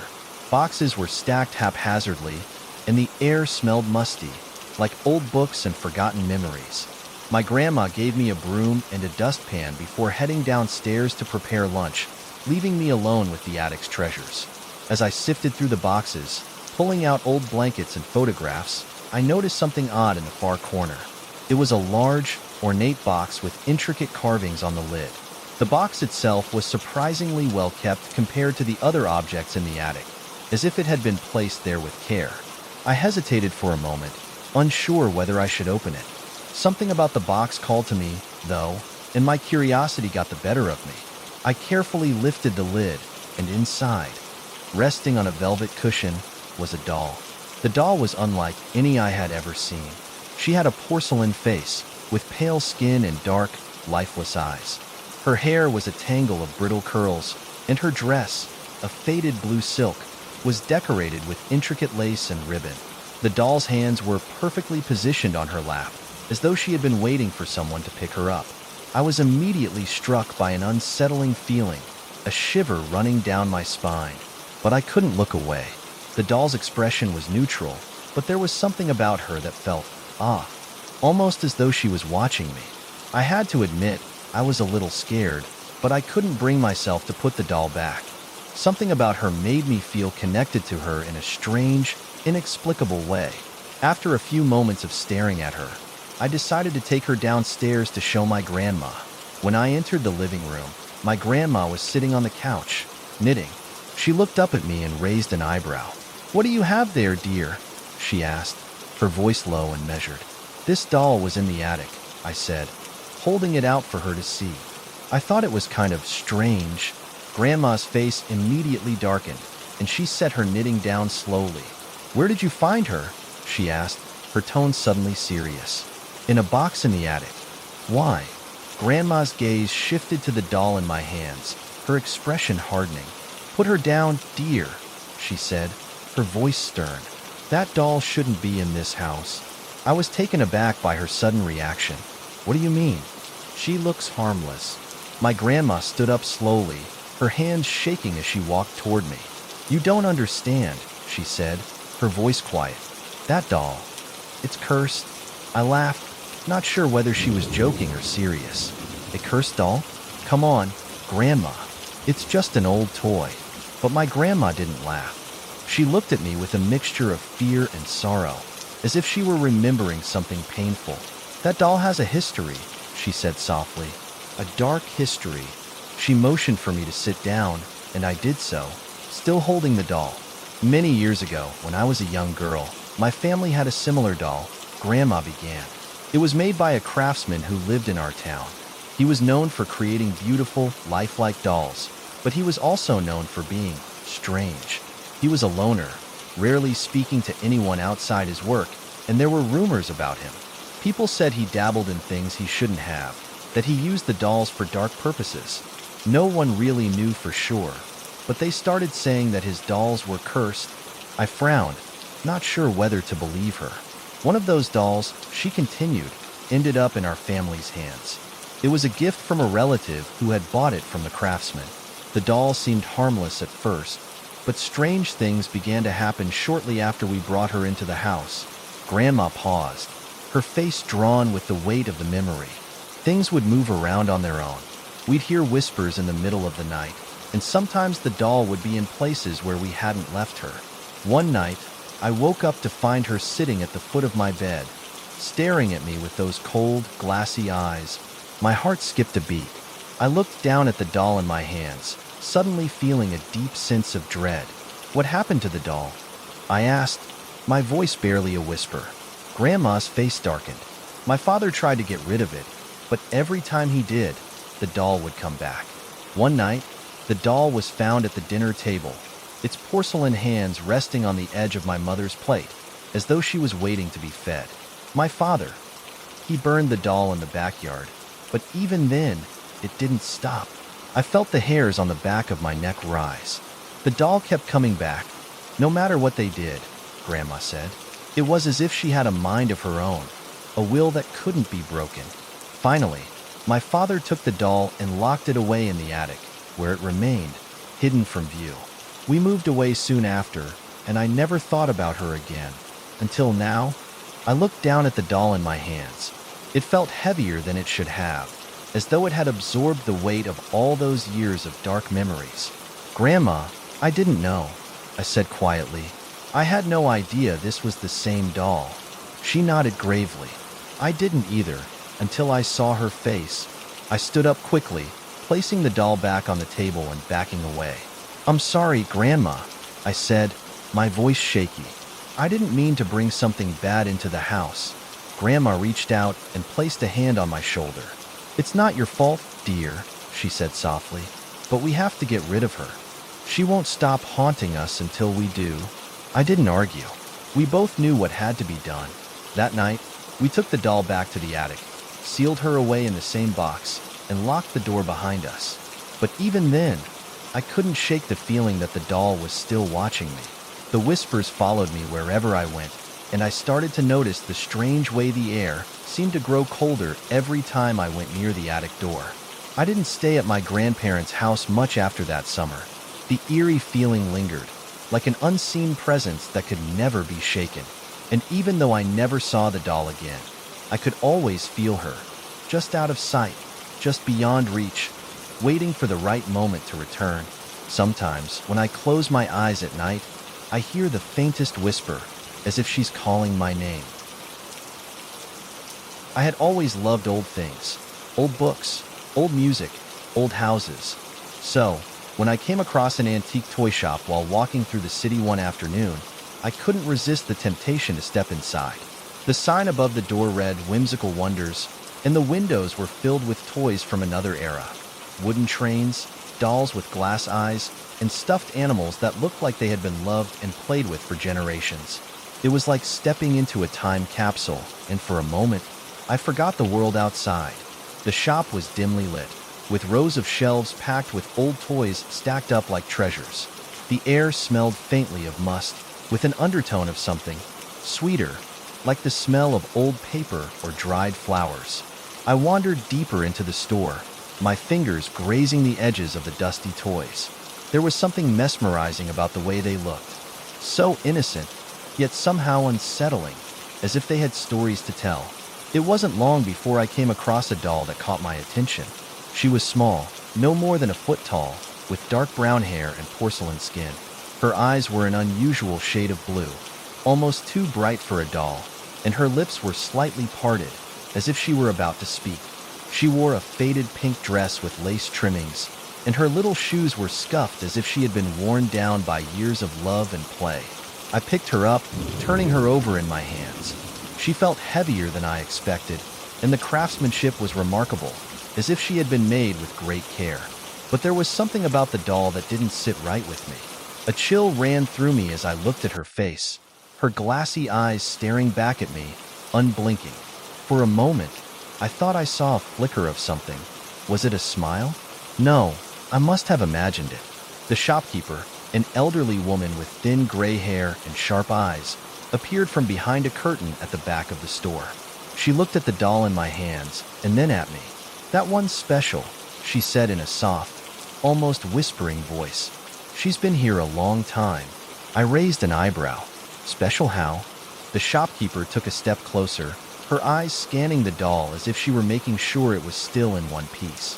She's not like the others," the woman said. "That doll, her name is Emily. She's been passed down through generations. But she comes with a price." I frowned, unsure of what she meant. "A price?" The woman nodded, her eyes darkening slightly. "There are stories about her. Some say she brings misfortune. Others believe she holds the spirit of a little girl who never grew up." I chuckled nervously, brushing off her words. "It's just a doll, right?" The shopkeeper didn't smile. Instead, she looked at me with an expression that sent a shiver down my spine. "I would think carefully before taking her," she said, her voice lowering. "Emily doesn't like being left behind, and she doesn't forget." I felt a wave of unease wash over me, but I pushed it aside. I had always been one to seek out the strange and mysterious, and this doll was no different. "How much?" I asked. The shopkeeper didn't hesitate. $200. It was a steep price for a doll, but something in me wanted to take her home. I paid the shopkeeper, and she wrapped Emily in a soft cloth before handing her to me. The moment I touched the doll, I felt an odd sensation, like a tiny spark of electricity running through my fingers. It was brief, but it left me feeling unsettled. I shrugged it off as my imagination and left the shop. That night, after I got home, I placed Emily on my bedside table. The room was dark, with only the light from my desk lamp casting long shadows on the walls. I sat on the bed, staring at the doll for a long time. There was something about her that seemed so real, so alive. I shook my head, trying to dispel the thoughts. I had just bought a doll, nothing more. But as I lay in bed that night, trying to sleep, I heard a sound, a soft, almost imperceptible giggle. I froze, my heart racing. It wasn't a noise I could have imagined.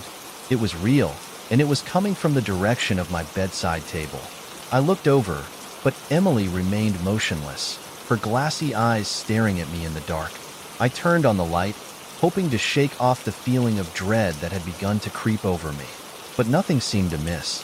The doll was still there, exactly where I had left her. I sighed, telling myself I was being foolish, and turned off the light. But I couldn't sleep. Every time I closed my eyes, I saw Emily's face, her unblinking eyes, her ever so slightly parted lips. The giggling continued, growing fainter but more persistent. I couldn't take it anymore. I got up and walked over to the bedside table, picking up the doll and staring into her face. "What do you want from me?" I whispered, my voice shaking. To my horror, her lips moved. "Play with me," she said, the voice a child's voice, soft and innocent. But it carried an undertone of something much darker. I dropped the doll in shock, my heart pounding. I backed away slowly, my body trembling. It wasn't possible. The doll had spoken. But how? Why? I couldn't sleep the rest of the night, not with that voice echoing in my head. I barely managed to get any rest, and when morning came, I couldn't bring myself to touch Emily. I left her on the table and went about my day, trying to forget what had happened. But the voice still lingered in my mind, growing louder each time I thought of her. The next day, I came home to find Emily in a different position. She had moved. Her head was tilted slightly to the side, and her hand was outstretched, as though reaching for something. I felt my heart drop into my stomach. No one had been in the room since I had left that morning. I hadn't touched her. I tried to rationalize it. Maybe I had moved her in my sleep. Maybe I hadn't noticed. But deep down, I knew that wasn't the case. Something was wrong. That night, the giggling returned. It was louder this time, more pronounced, as though the doll were sitting beside me, whispering secrets into my ear. I couldn't take it anymore. I grabbed the doll and raced to the front door, determined to get rid of her. I opened the door, ready to throw her into the trash, but as I reached the porch, the giggling stopped. I looked down at Emily and felt an overwhelming sense of dread. She was no longer a doll. She had become something else, something that wasn't human. Her glass eyes seemed to glow in the dim light, and her lips curled into a twisted smile. "Please," she whispered, her voice soft and insistent. "Don't leave me." I froze. It was as though the doll was pleading with me, begging me not to abandon her. But I couldn't stay. I had to get rid of her. I stepped forward, but as I moved to throw her into the trash, I felt a cold hand wrap around my wrist. I looked down. There was nothing there, but I could feel the pressure of a tiny hand gripping my arm, holding me back. "Don't leave me," she whispered again. "I'll never let you go." I screamed, throwing the doll into the trash can, slamming the lid shut. My heart raced, and I ran inside, locking the door behind me. For a moment, everything was quiet. I thought I had finally gotten rid of her, but as I turned around, I saw something that made my blood run cold. Emily was standing in the hallway, her eyes wide and filled with darkness. I never saw her again after that night, but sometimes, when I'm alone in my room, I hear the faint sound of a child's giggle, just on the edge of hearing, and I know she's still out there, waiting. I've always been a fan of vintage toys, so when I came across a small antique store tucked away in a quiet corner of the city, I couldn't resist going in. The shop, Timeless Treasures, was like stepping back in time. The shelves were lined with old dolls, wooden toys, and intricately designed trinkets, all covered in a layer of dust that made everything look like it hadn't been touched in decades. It was the kind of place you could spend hours in, just admiring the craftsmanship and history behind each piece. As I walked through the narrow aisles, my eyes were drawn to a particular corner of the shop. There, sitting on a dusty shelf, was a small, porcelain doll. She was different from the others. The other dolls were either too delicate or too worn, but this one was pristine, almost too perfect. Her eyes were a brilliant shade of green, and her hair, a mass of golden curls, was intricately styled. She wore a pale pink dress that shimmered slightly in the dim light of the store. It was as if she was made to stand out from the rest, a doll that had been crafted with care and attention to detail. I reached out to pick her up, and as my fingers brushed against her porcelain skin, I felt a strange jolt of electricity pass through me. It was just a brief sensation, but it was enough to make me pause. I chalked it up to static electricity and continued admiring the doll. Her face was serene, almost too serene, and something about her gaze unsettled me. I couldn't quite put my finger on it, but I knew I had to have her. The shopkeeper, a thin, elderly man with a stooped back and wisps of white hair, noticed me admiring the doll. He shuffled over, his slippers dragging against the wooden floor. "She's a special one, that doll," he said in a raspy voice. "Made by a local dollmaker many years ago. You won't find another like her." I looked up at him, intrigued. "What do you mean, special?" The man hesitated for a moment, his eyes flickering nervously. She's not just a doll. She's part of a curse that's been passed down through generations." I chuckled, dismissing his words. "Curses? Are you serious?" The shopkeeper nodded solemnly. "I know it sounds hard to believe, but the doll was made by a man named Samuel Hawk.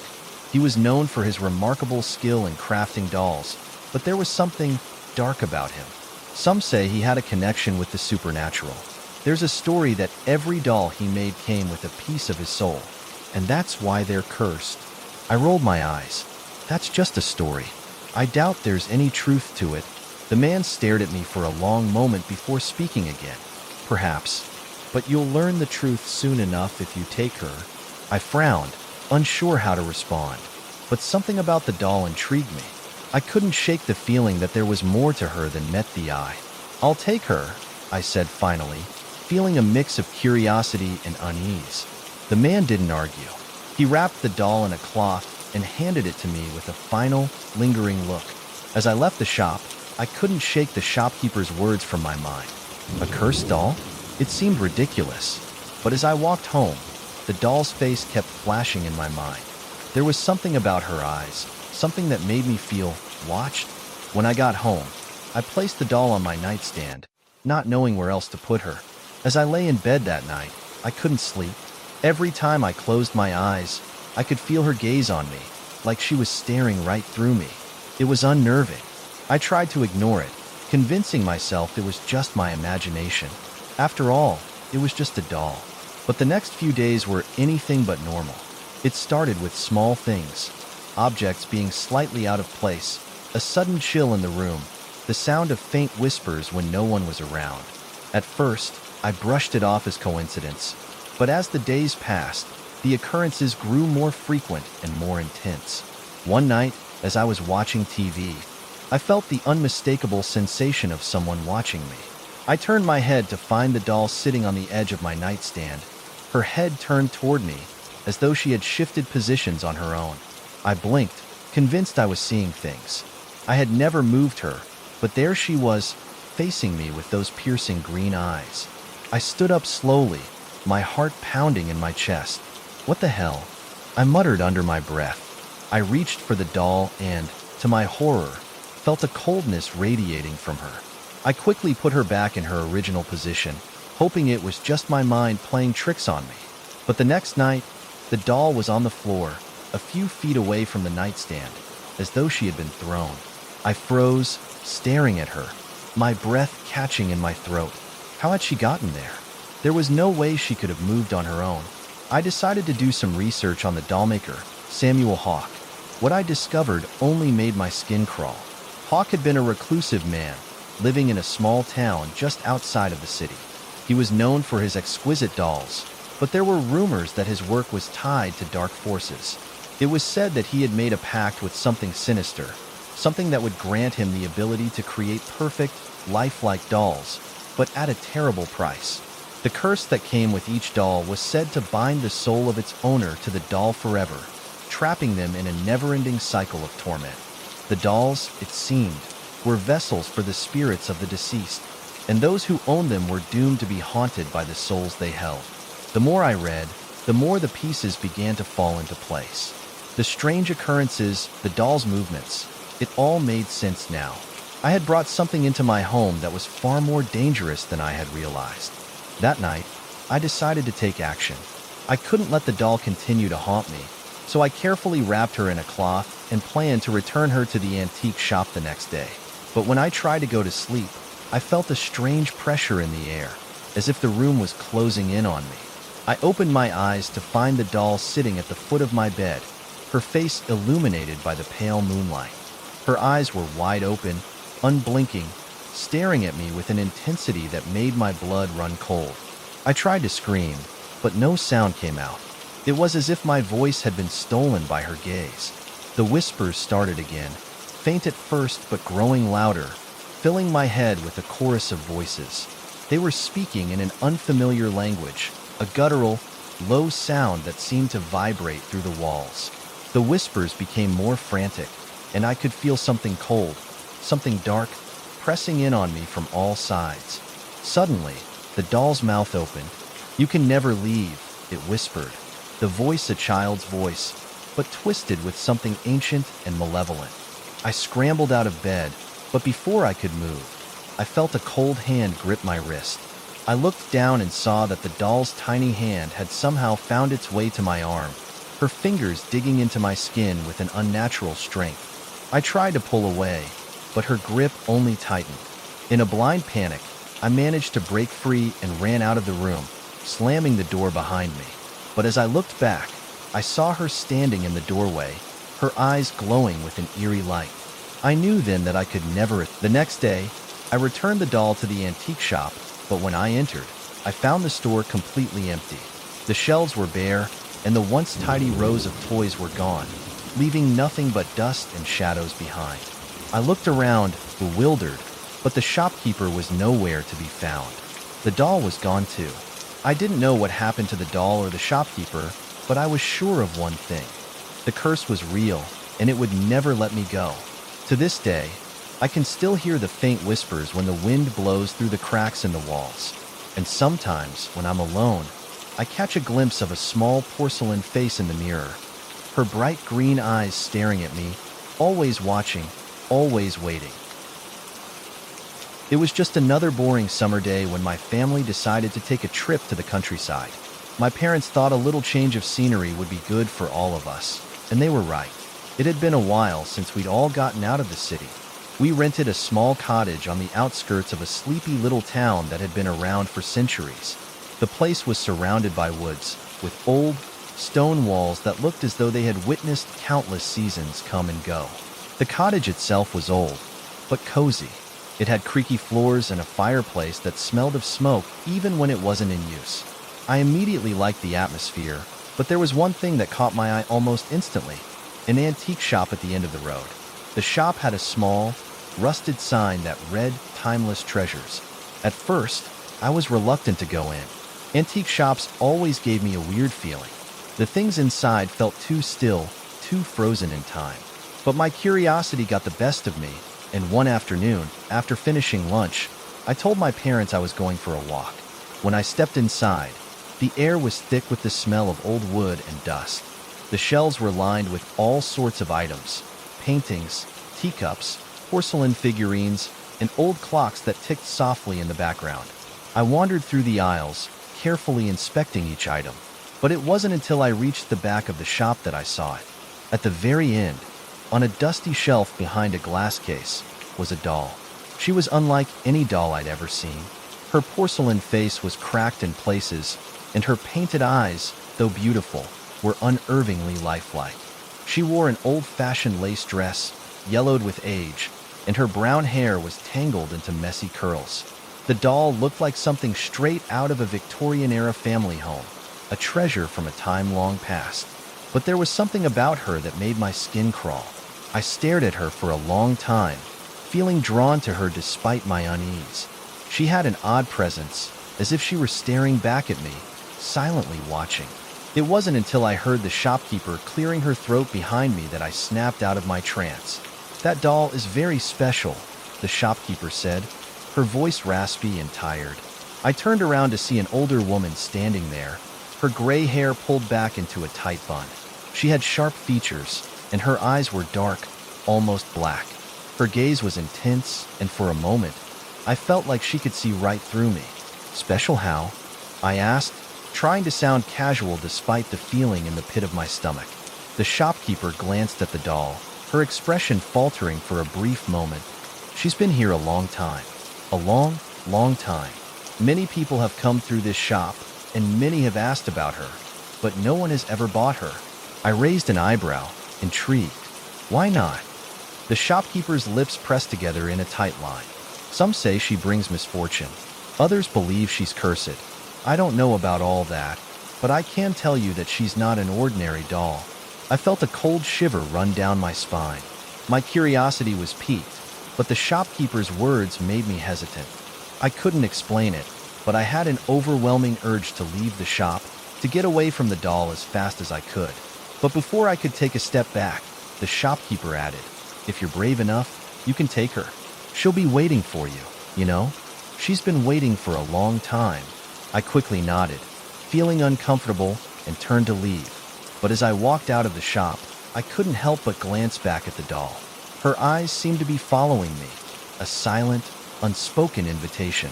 Later that evening, as my family settled into the cottage, I couldn't shake the image of the doll from my mind. Something about her had felt wrong, but at the same time, I felt an inexplicable pull.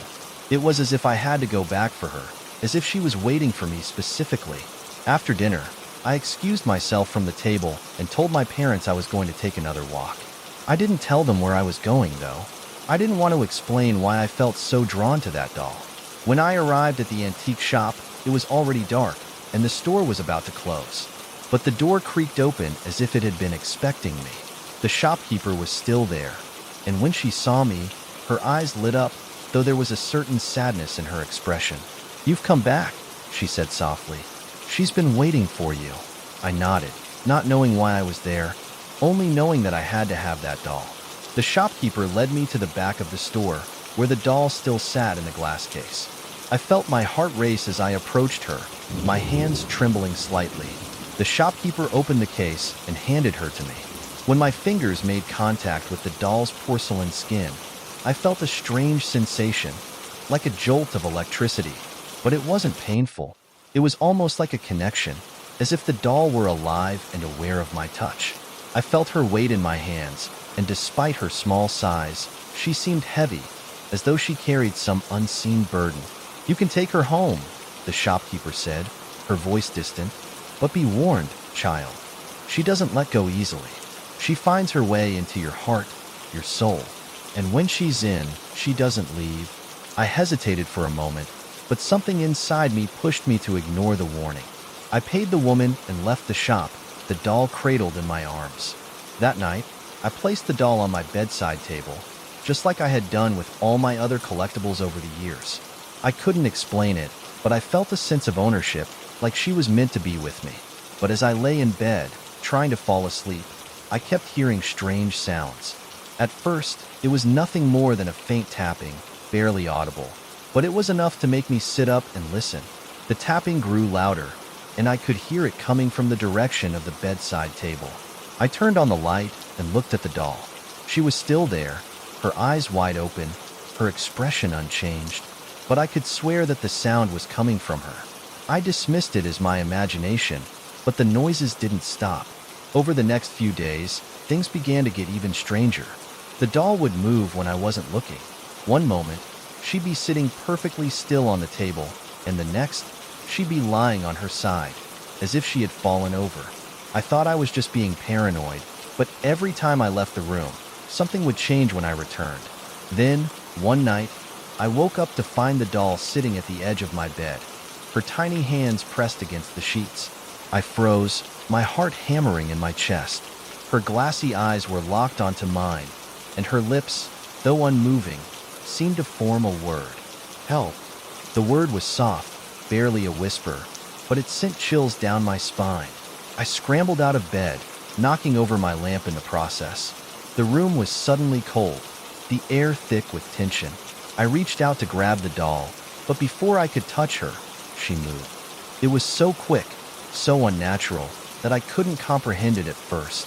1 second, she was right in front of me, and the next, she was across the room, her porcelain face smiling.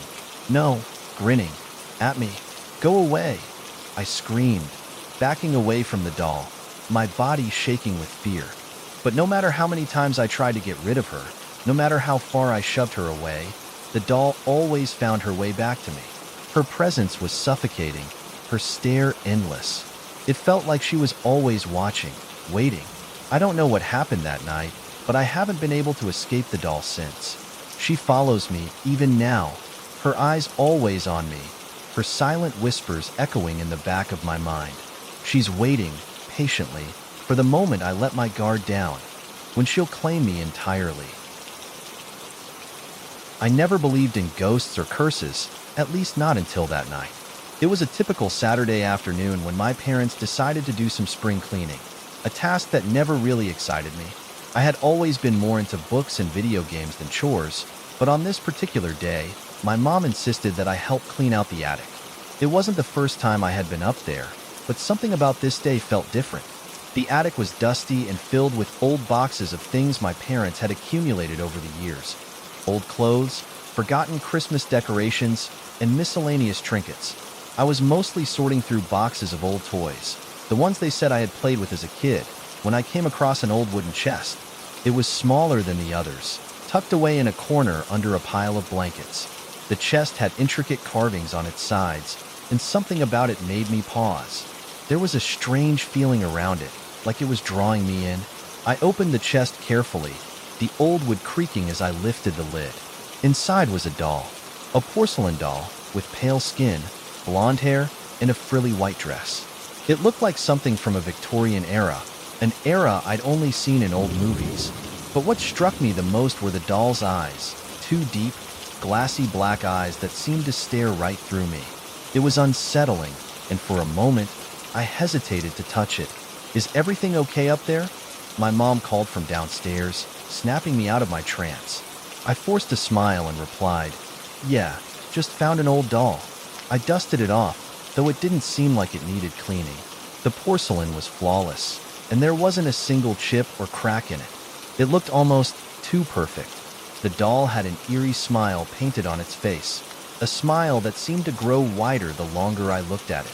I couldn't explain why, but I suddenly felt very uneasy holding it. Curious, I took it downstairs with me, despite the strange feeling in my gut telling me to leave it behind. I set it on the living room table as I continued to help with the cleaning, but no matter how hard I tried, I couldn't shake the feeling that the doll was watching me. Its black eyes never left me, even when I wasn't looking at it. It was like it had a mind of its own, and it was waiting for something. That night, I decided to put the doll back in the attic. I couldn't sleep with it in the house, but when I went to the attic, I found something strange. The doll wasn't in the chest anymore. It was sitting in the middle of the attic floor, as if someone had placed it there. My heart pounded in my chest, and I felt a chill run down my spine. I had been the only one up there earlier, and I was certain I had placed the doll back in the chest. I quickly grabbed it, my hands shaking as I placed it back in the chest and shut the lid. That should have been the end of it, but it wasn't. The next few days were filled with strange occurrences. At night, I would hear faint scratching sounds coming from the attic. It was as if something, or someone, was trying to get out. But whenever I checked, everything was as it should be. The doll was still locked in the chest, and nothing was disturbed. One evening, I was sitting in my room, trying to focus on my homework, when I heard a faint giggle. I froze, my pen hovering over the paper. It wasn't a sound I had ever heard before, and it was so out of place that my blood ran cold. It sounded like a child's laugh, but it was distant and echoing. I looked around my room, but no one was there. Then, the giggle came again, this time closer. I stood up and crept into the hallway, my heart racing in my chest. The sound seemed to be coming from the attic. Slowly, I made my way up the stairs, my steps as quiet as I could make them. When I reached the attic, I opened the door just a crack. I could see the doll sitting there on the floor, exactly where I had left it.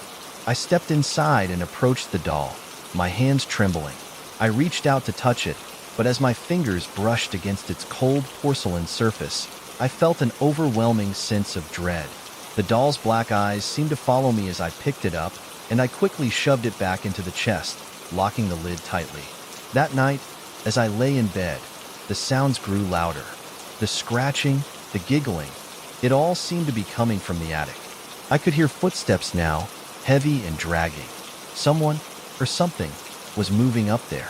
I covered my ears with my pillow, trying to block out the noise, but it didn't help. It felt like whatever was in that attic was trying to reach me. I couldn't take it anymore. I had to get rid of the doll. The next morning, I took the doll back to the attic, determined to leave it there for good. But when I opened the chest, I found something I wasn't expecting. The doll wasn't alone. There were several others, dozens of porcelain dolls, all with the same black eyes and creepy smiles. They were all arranged in neat rows, staring up at me with an unnatural stillness. I stumbled back, my heart racing as I realized that the dolls were not just in the chest. They were all over the attic, hidden in boxes and tucked away in corners, their black eyes gleaming in the dim light. A cold wind blew through the attic, making the dolls' heads turn in unison, all facing me. I could feel their eyes boring into me, and for the first time, I was certain that they were alive. That's when I noticed something else. There were names scratched into the wooden floor of the attic, names I didn't recognize. They were written in a shaky, uneven hand, as if someone had been desperately trying to communicate something. I knelt down to read the names, and as I did, a cold hand suddenly clasped over my shoulder. I spun around, but no one was there. I could feel my breath quicken as panic set in. I ran out of the attic, slamming the door behind me, and didn't look back. That night, as I lay in bed, I heard it again. The giggle, the scratching, and then a voice. It was faint at first, but it grew louder, growing in strength until it was all I could hear. "Let me out. The voice was childlike, sweet but tainted with something sinister. It was coming from the attic. I couldn't ignore it anymore. I had to know what was happening. I went back up to the attic, but this time, I wasn't alone. My parents had heard the noises too, and they were just as frightened as I was. We all stood together in the attic, our eyes scanning the rows of dolls, all of them staring at us. Suddenly, the chest opened on its own. The dolls inside began to move, their porcelain limbs creaking as they slowly climbed out one by one. The black eyes glistened with malice, and I could hear them whispering in a language I couldn't understand. "Help us," the voice called out again. "You must set us free." The dolls began to circle us, their eyes never leaving ours. I could feel the air growing colder, and the whispering grew louder, more frantic. My parents tried to back away, but the dolls blocked the exit. They were everywhere, surrounding us, their creepy smiles now twisted into grotesque grins. In a moment of sheer panic, I grabbed the first object I could find, a wooden crate, and threw it at the dolls. The dolls froze for a moment, and then, all at once, they collapsed to the ground, their glassy eyes now lifeless. We ran out of the attic and slammed the door shut behind us, but I knew it wasn't over. The dolls were still up there, waiting for someone else to open the door, to let them out again. The next day, we moved out of the house, leaving everything behind. I still think about those dolls sometimes, and I wonder if they're still waiting for someone to find them. I don't know who or what they were, but I know this much for sure. There was something evil in that attic, something that was never meant to be unleashed. It started on a quiet, unassuming afternoon. My family had just moved into a new house, an old Victorian place nestled at the edge of a quiet town. The house was beautiful in a way that felt out of time, its tall windows and creaky floors carrying stories from years gone by. I was excited to explore, of course. Moving to a new home always promised adventure, but little did I know, the house harbored secrets that would haunt me for years to come. The first day I spent in the house, I noticed something odd while unpacking boxes in my room. Among the piles of books, old clothes, and childhood trinkets, there was a doll, a small porcelain figure, perched on a high shelf in my closet, its glassy blue eyes staring blankly out. It seemed out of place, like it didn't belong among my things. I wasn't sure if it had been left behind by the previous owners, or if it was somehow part of the house's history, but I didn't think too much of it at first. The doll itself was very delicate, with thin, fine hair and an elaborate, antique dress. It was the kind of doll you might find in an old curiosity shop, tucked away in some forgotten corner. I almost thought it was beautiful in its own eerie way. Its eyes were a strange shade of blue, almost unnaturally vibrant, and the faintest smile curled at the edges of its painted lips. I picked it up, feeling the cold, smooth porcelain beneath my fingertips. It was heavier than I expected, almost as if it had a weight of its own, as if it were carrying something hidden inside. I placed the doll back on the shelf and forgot about it for the rest of the day. But that night, as I lay in bed trying to fall asleep, I heard a faint sound, like something shifting or scraping against the walls. At first, I chalked it up to the usual house settling, the creaks and groans that old houses seem to make. But then I heard it again, closer this time and almost rhythmic. It sounded like footsteps. I sat up in bed, heart racing, listening carefully. The footsteps continued, slow and deliberate, as if someone was pacing the halls.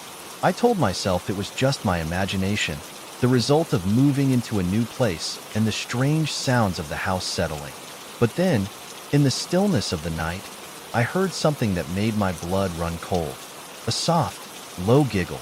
It was faint at first, but it grew louder, filling the room with an unsettling presence. I scrambled out of bed, my heart pounding. The giggle came from the direction of the closet. My feet felt like lead as I slowly made my way toward the door. The sound of the giggling grew louder still, now accompanied by the faint rustle of something moving, like fabric brushing against the floor. I hesitated at the closet, my hand gripping the doorknob tightly. When I finally gathered enough courage to open it, I almost wished I hadn't. The doll was no longer on the shelf. It was lying on the floor, face down, as if it had been thrown across the room. A chill ran down my spine as I bent down to pick it up, and as I did, the giggles stopped. The silence that followed was so complete, it felt suffocating. I placed the doll back on the shelf, my hands shaking, and closed the door, locking it behind me. I couldn't explain what had just happened. Maybe it was the stress of the move. Maybe I had imagined the sounds, but deep down, I knew something wasn't right. The next day, I tried to go about my normal routine, unpacking and setting up my room. But every time I walked past that closet, a sense of dread washed over me. The doll was always there, its eyes watching me with that eerie, almost knowing gaze. I couldn't shake the feeling that it was moving when I wasn't looking, that it was somehow aware of my presence. Every night, I would hear those footsteps again, slow and deliberate, echoing through the house. Sometimes, I would hear the giggle as well, but when I looked, there was nothing, just the doll, sitting silently on the shelf. It was only after a week of sleepless nights that I started to notice something even more disturbing. I would wake up to find the doll in different positions. One morning, it would be facing the wall. The next, it would be looking straight ahead, its eyes locked on me. It seemed impossible. How could the doll move on its own? I even tried setting it in a certain position, but the next morning, it was always different, as if it were toying with me. One evening, while I was sitting in my room, I heard the footsteps again, but this time, they were closer, much closer. I froze, my heart thudding in my chest, and then I heard something that made my stomach turn, a whisper. It was so faint I could barely make it out, but I could hear the words clearly. "Come play with me." I jumped to my feet and rushed to the closet, but the doll was gone. I searched the room, looking under the bed, in the corners, behind the curtains. Nowhere. Panic set in as I realized it had disappeared. I didn't know how or why, but I had to find it. It felt as if the doll was calling to me, beckoning me deeper into the darkness of the house. I ran down the hallway to the attic stairs, the only place I hadn't explored fully. It was dark, and the air felt thick with dust, but I could see a faint glow coming from the attic door. My hands trembled as I reached for the handle and pulled the door open. The attic was empty, save for a few old boxes and forgotten furniture, but in the far corner of the room, there it was, the doll. It was sitting on a chair, its blue eyes gleaming in the dim light. This time, however, its smile was different. It was wide, almost sinister, as if it knew something I didn't. As I approached it, I heard that same whisper again. "You shouldn't have come here." I reached out to grab the doll, but the moment my fingers touched its cold porcelain, the room seemed to shift. The air grew colder, and the walls seemed to close in on me. I stumbled back, falling to the floor, and when I looked up, I saw the doll standing in front of me, its eyes glowing with an unnatural light. Suddenly, I was no longer alone. The room seemed to fill with shadowy figures, dolls, just like the one in front of me. They were all standing, motionless, their glassy eyes fixed on me. A soft giggle echoed from all around me, a sound that was both sweet and terrifying. "Play with us," they all whispered in unison. I couldn't breathe. My heart raced as the dolls began to move, their porcelain limbs creaking as they stepped closer. One of them reached out, its cold hand brushing against my cheek. "We're waiting," it said. I scrambled to my feet and bolted toward the attic door. The dolls followed, their footsteps like the sound of 1,000 tiny bones clicking against the floor. I slammed the door behind me and locked it, my hands trembling as I leaned against the wood. I knew then that I could never stay in that house again. There was something evil about the dolls, something far beyond what I could understand. It wasn't just the doll in my room, or even the ones in the attic. It was all of them. They were waiting for me, watching me, and they would never let me go. That night, I packed my things and left the house, never to return. As I drove away, I glanced in the rearview mirror. I swear I saw the doll's face, smiling back at me from the attic window. It was as if the house, and everything in it, was watching me leave.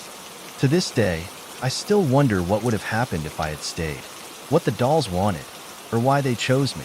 But one thing I know for sure is that I'll never forget the way their eyes followed me, the way they whispered my name, calling me to play. It was a rainy evening when I first saw the doll. My parents and I had just moved into an old farmhouse on the outskirts of town, and I wasn't sure if I was excited or nervous about the change. I'd always preferred city life, with its noise and people, but the countryside felt different, quiet, peaceful, and mysterious. The house was far older than I expected, with creaky floors, steep stairs, and an attic that smelled of dust and forgotten things. My mom had already started unpacking, and my dad was busy with some repair work, so I decided to explore the house a little on my own. I wandered through the rooms, opening cabinets and drawers, peering into forgotten corners. Nothing too interesting, just old furniture and relics of the house's past. But when I reached the attic, I felt a strange pull. It was as if the door was calling me to come inside. The attic was dark and smelled musty, filled with boxes of old clothes, toys, and trinkets. It looked like it hadn't been touched in years. As I walked further in, a box caught my eye. It was an old wooden chest, painted a faded red with chipped corners. Curiosity got the best of me, and I opened it. Inside, there was a doll. It wasn't any ordinary doll. It was a porcelain figure, about a foot tall, with delicate features and a soft pink dress. Its hair was styled in soft curls, and it had bright blue eyes that glinted in the dim light. It looked like something from a collector's shop, and I couldn't help but feel a strange sense of unease as I stared at it. The doll's smile was almost too perfect, its eyes too vivid. I tried to shake off the feeling that it was watching me, but the more I looked at it, the more it seemed to stare back.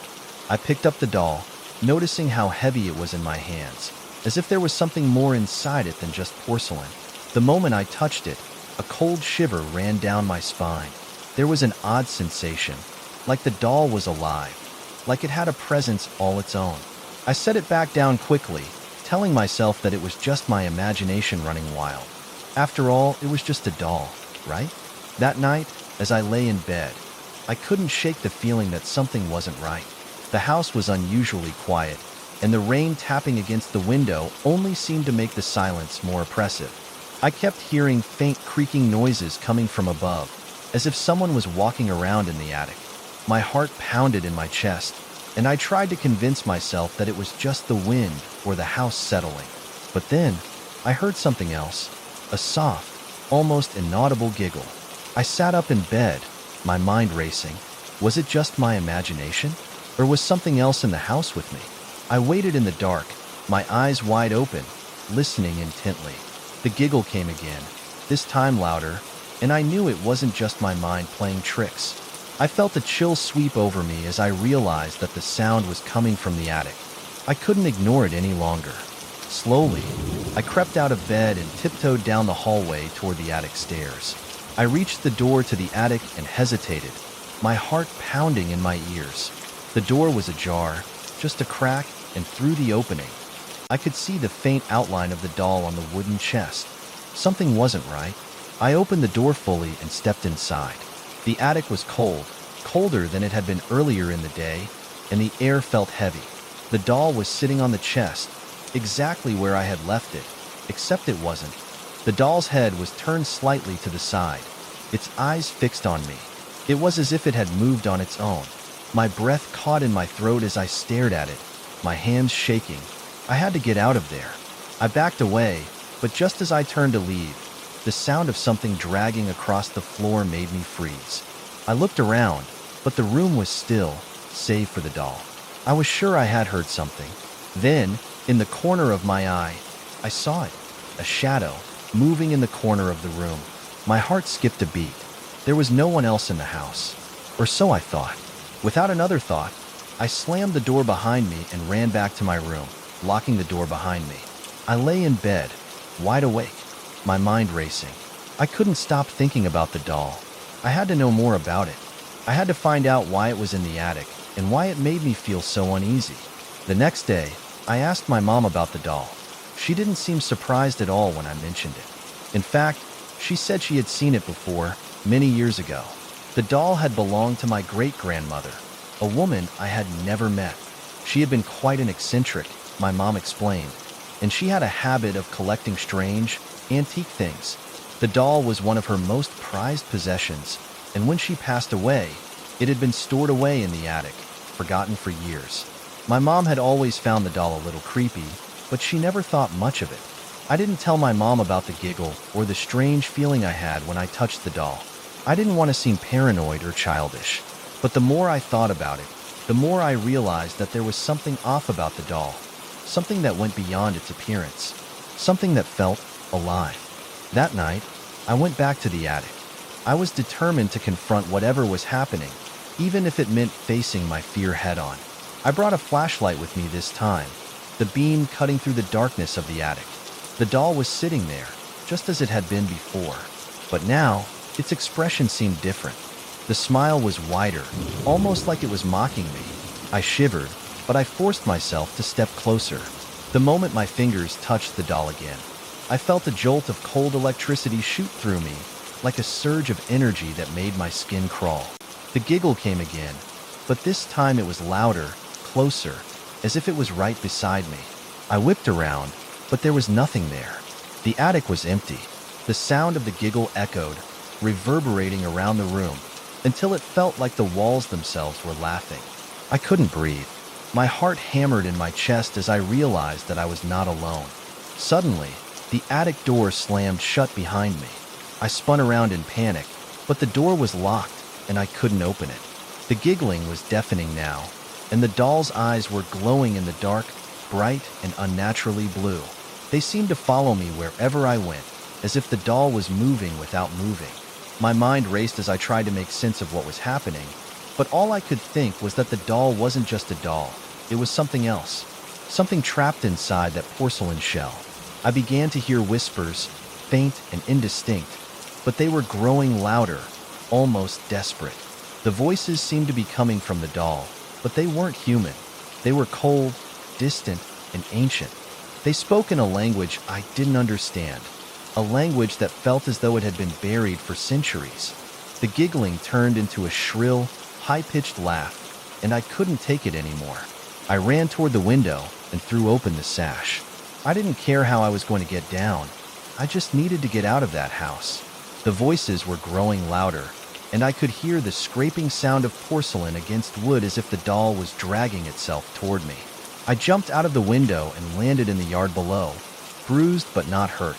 I looked up at the attic window, but there was no sign of the doll. The house seemed still, almost peaceful, as if nothing had happened. But I knew the truth. The doll was still there, waiting for someone else to pick it up, waiting for someone else to hear its whispers. I could feel its presence even now, watching me from the dark corners of the house. I never went back to that house. The next day, we packed up and left, and as we drove away, I glanced at the house one last time. The attic window was dark, but I couldn't shake the feeling that the doll was still up there, watching me. I couldn't escape its eyes, no matter how far I went.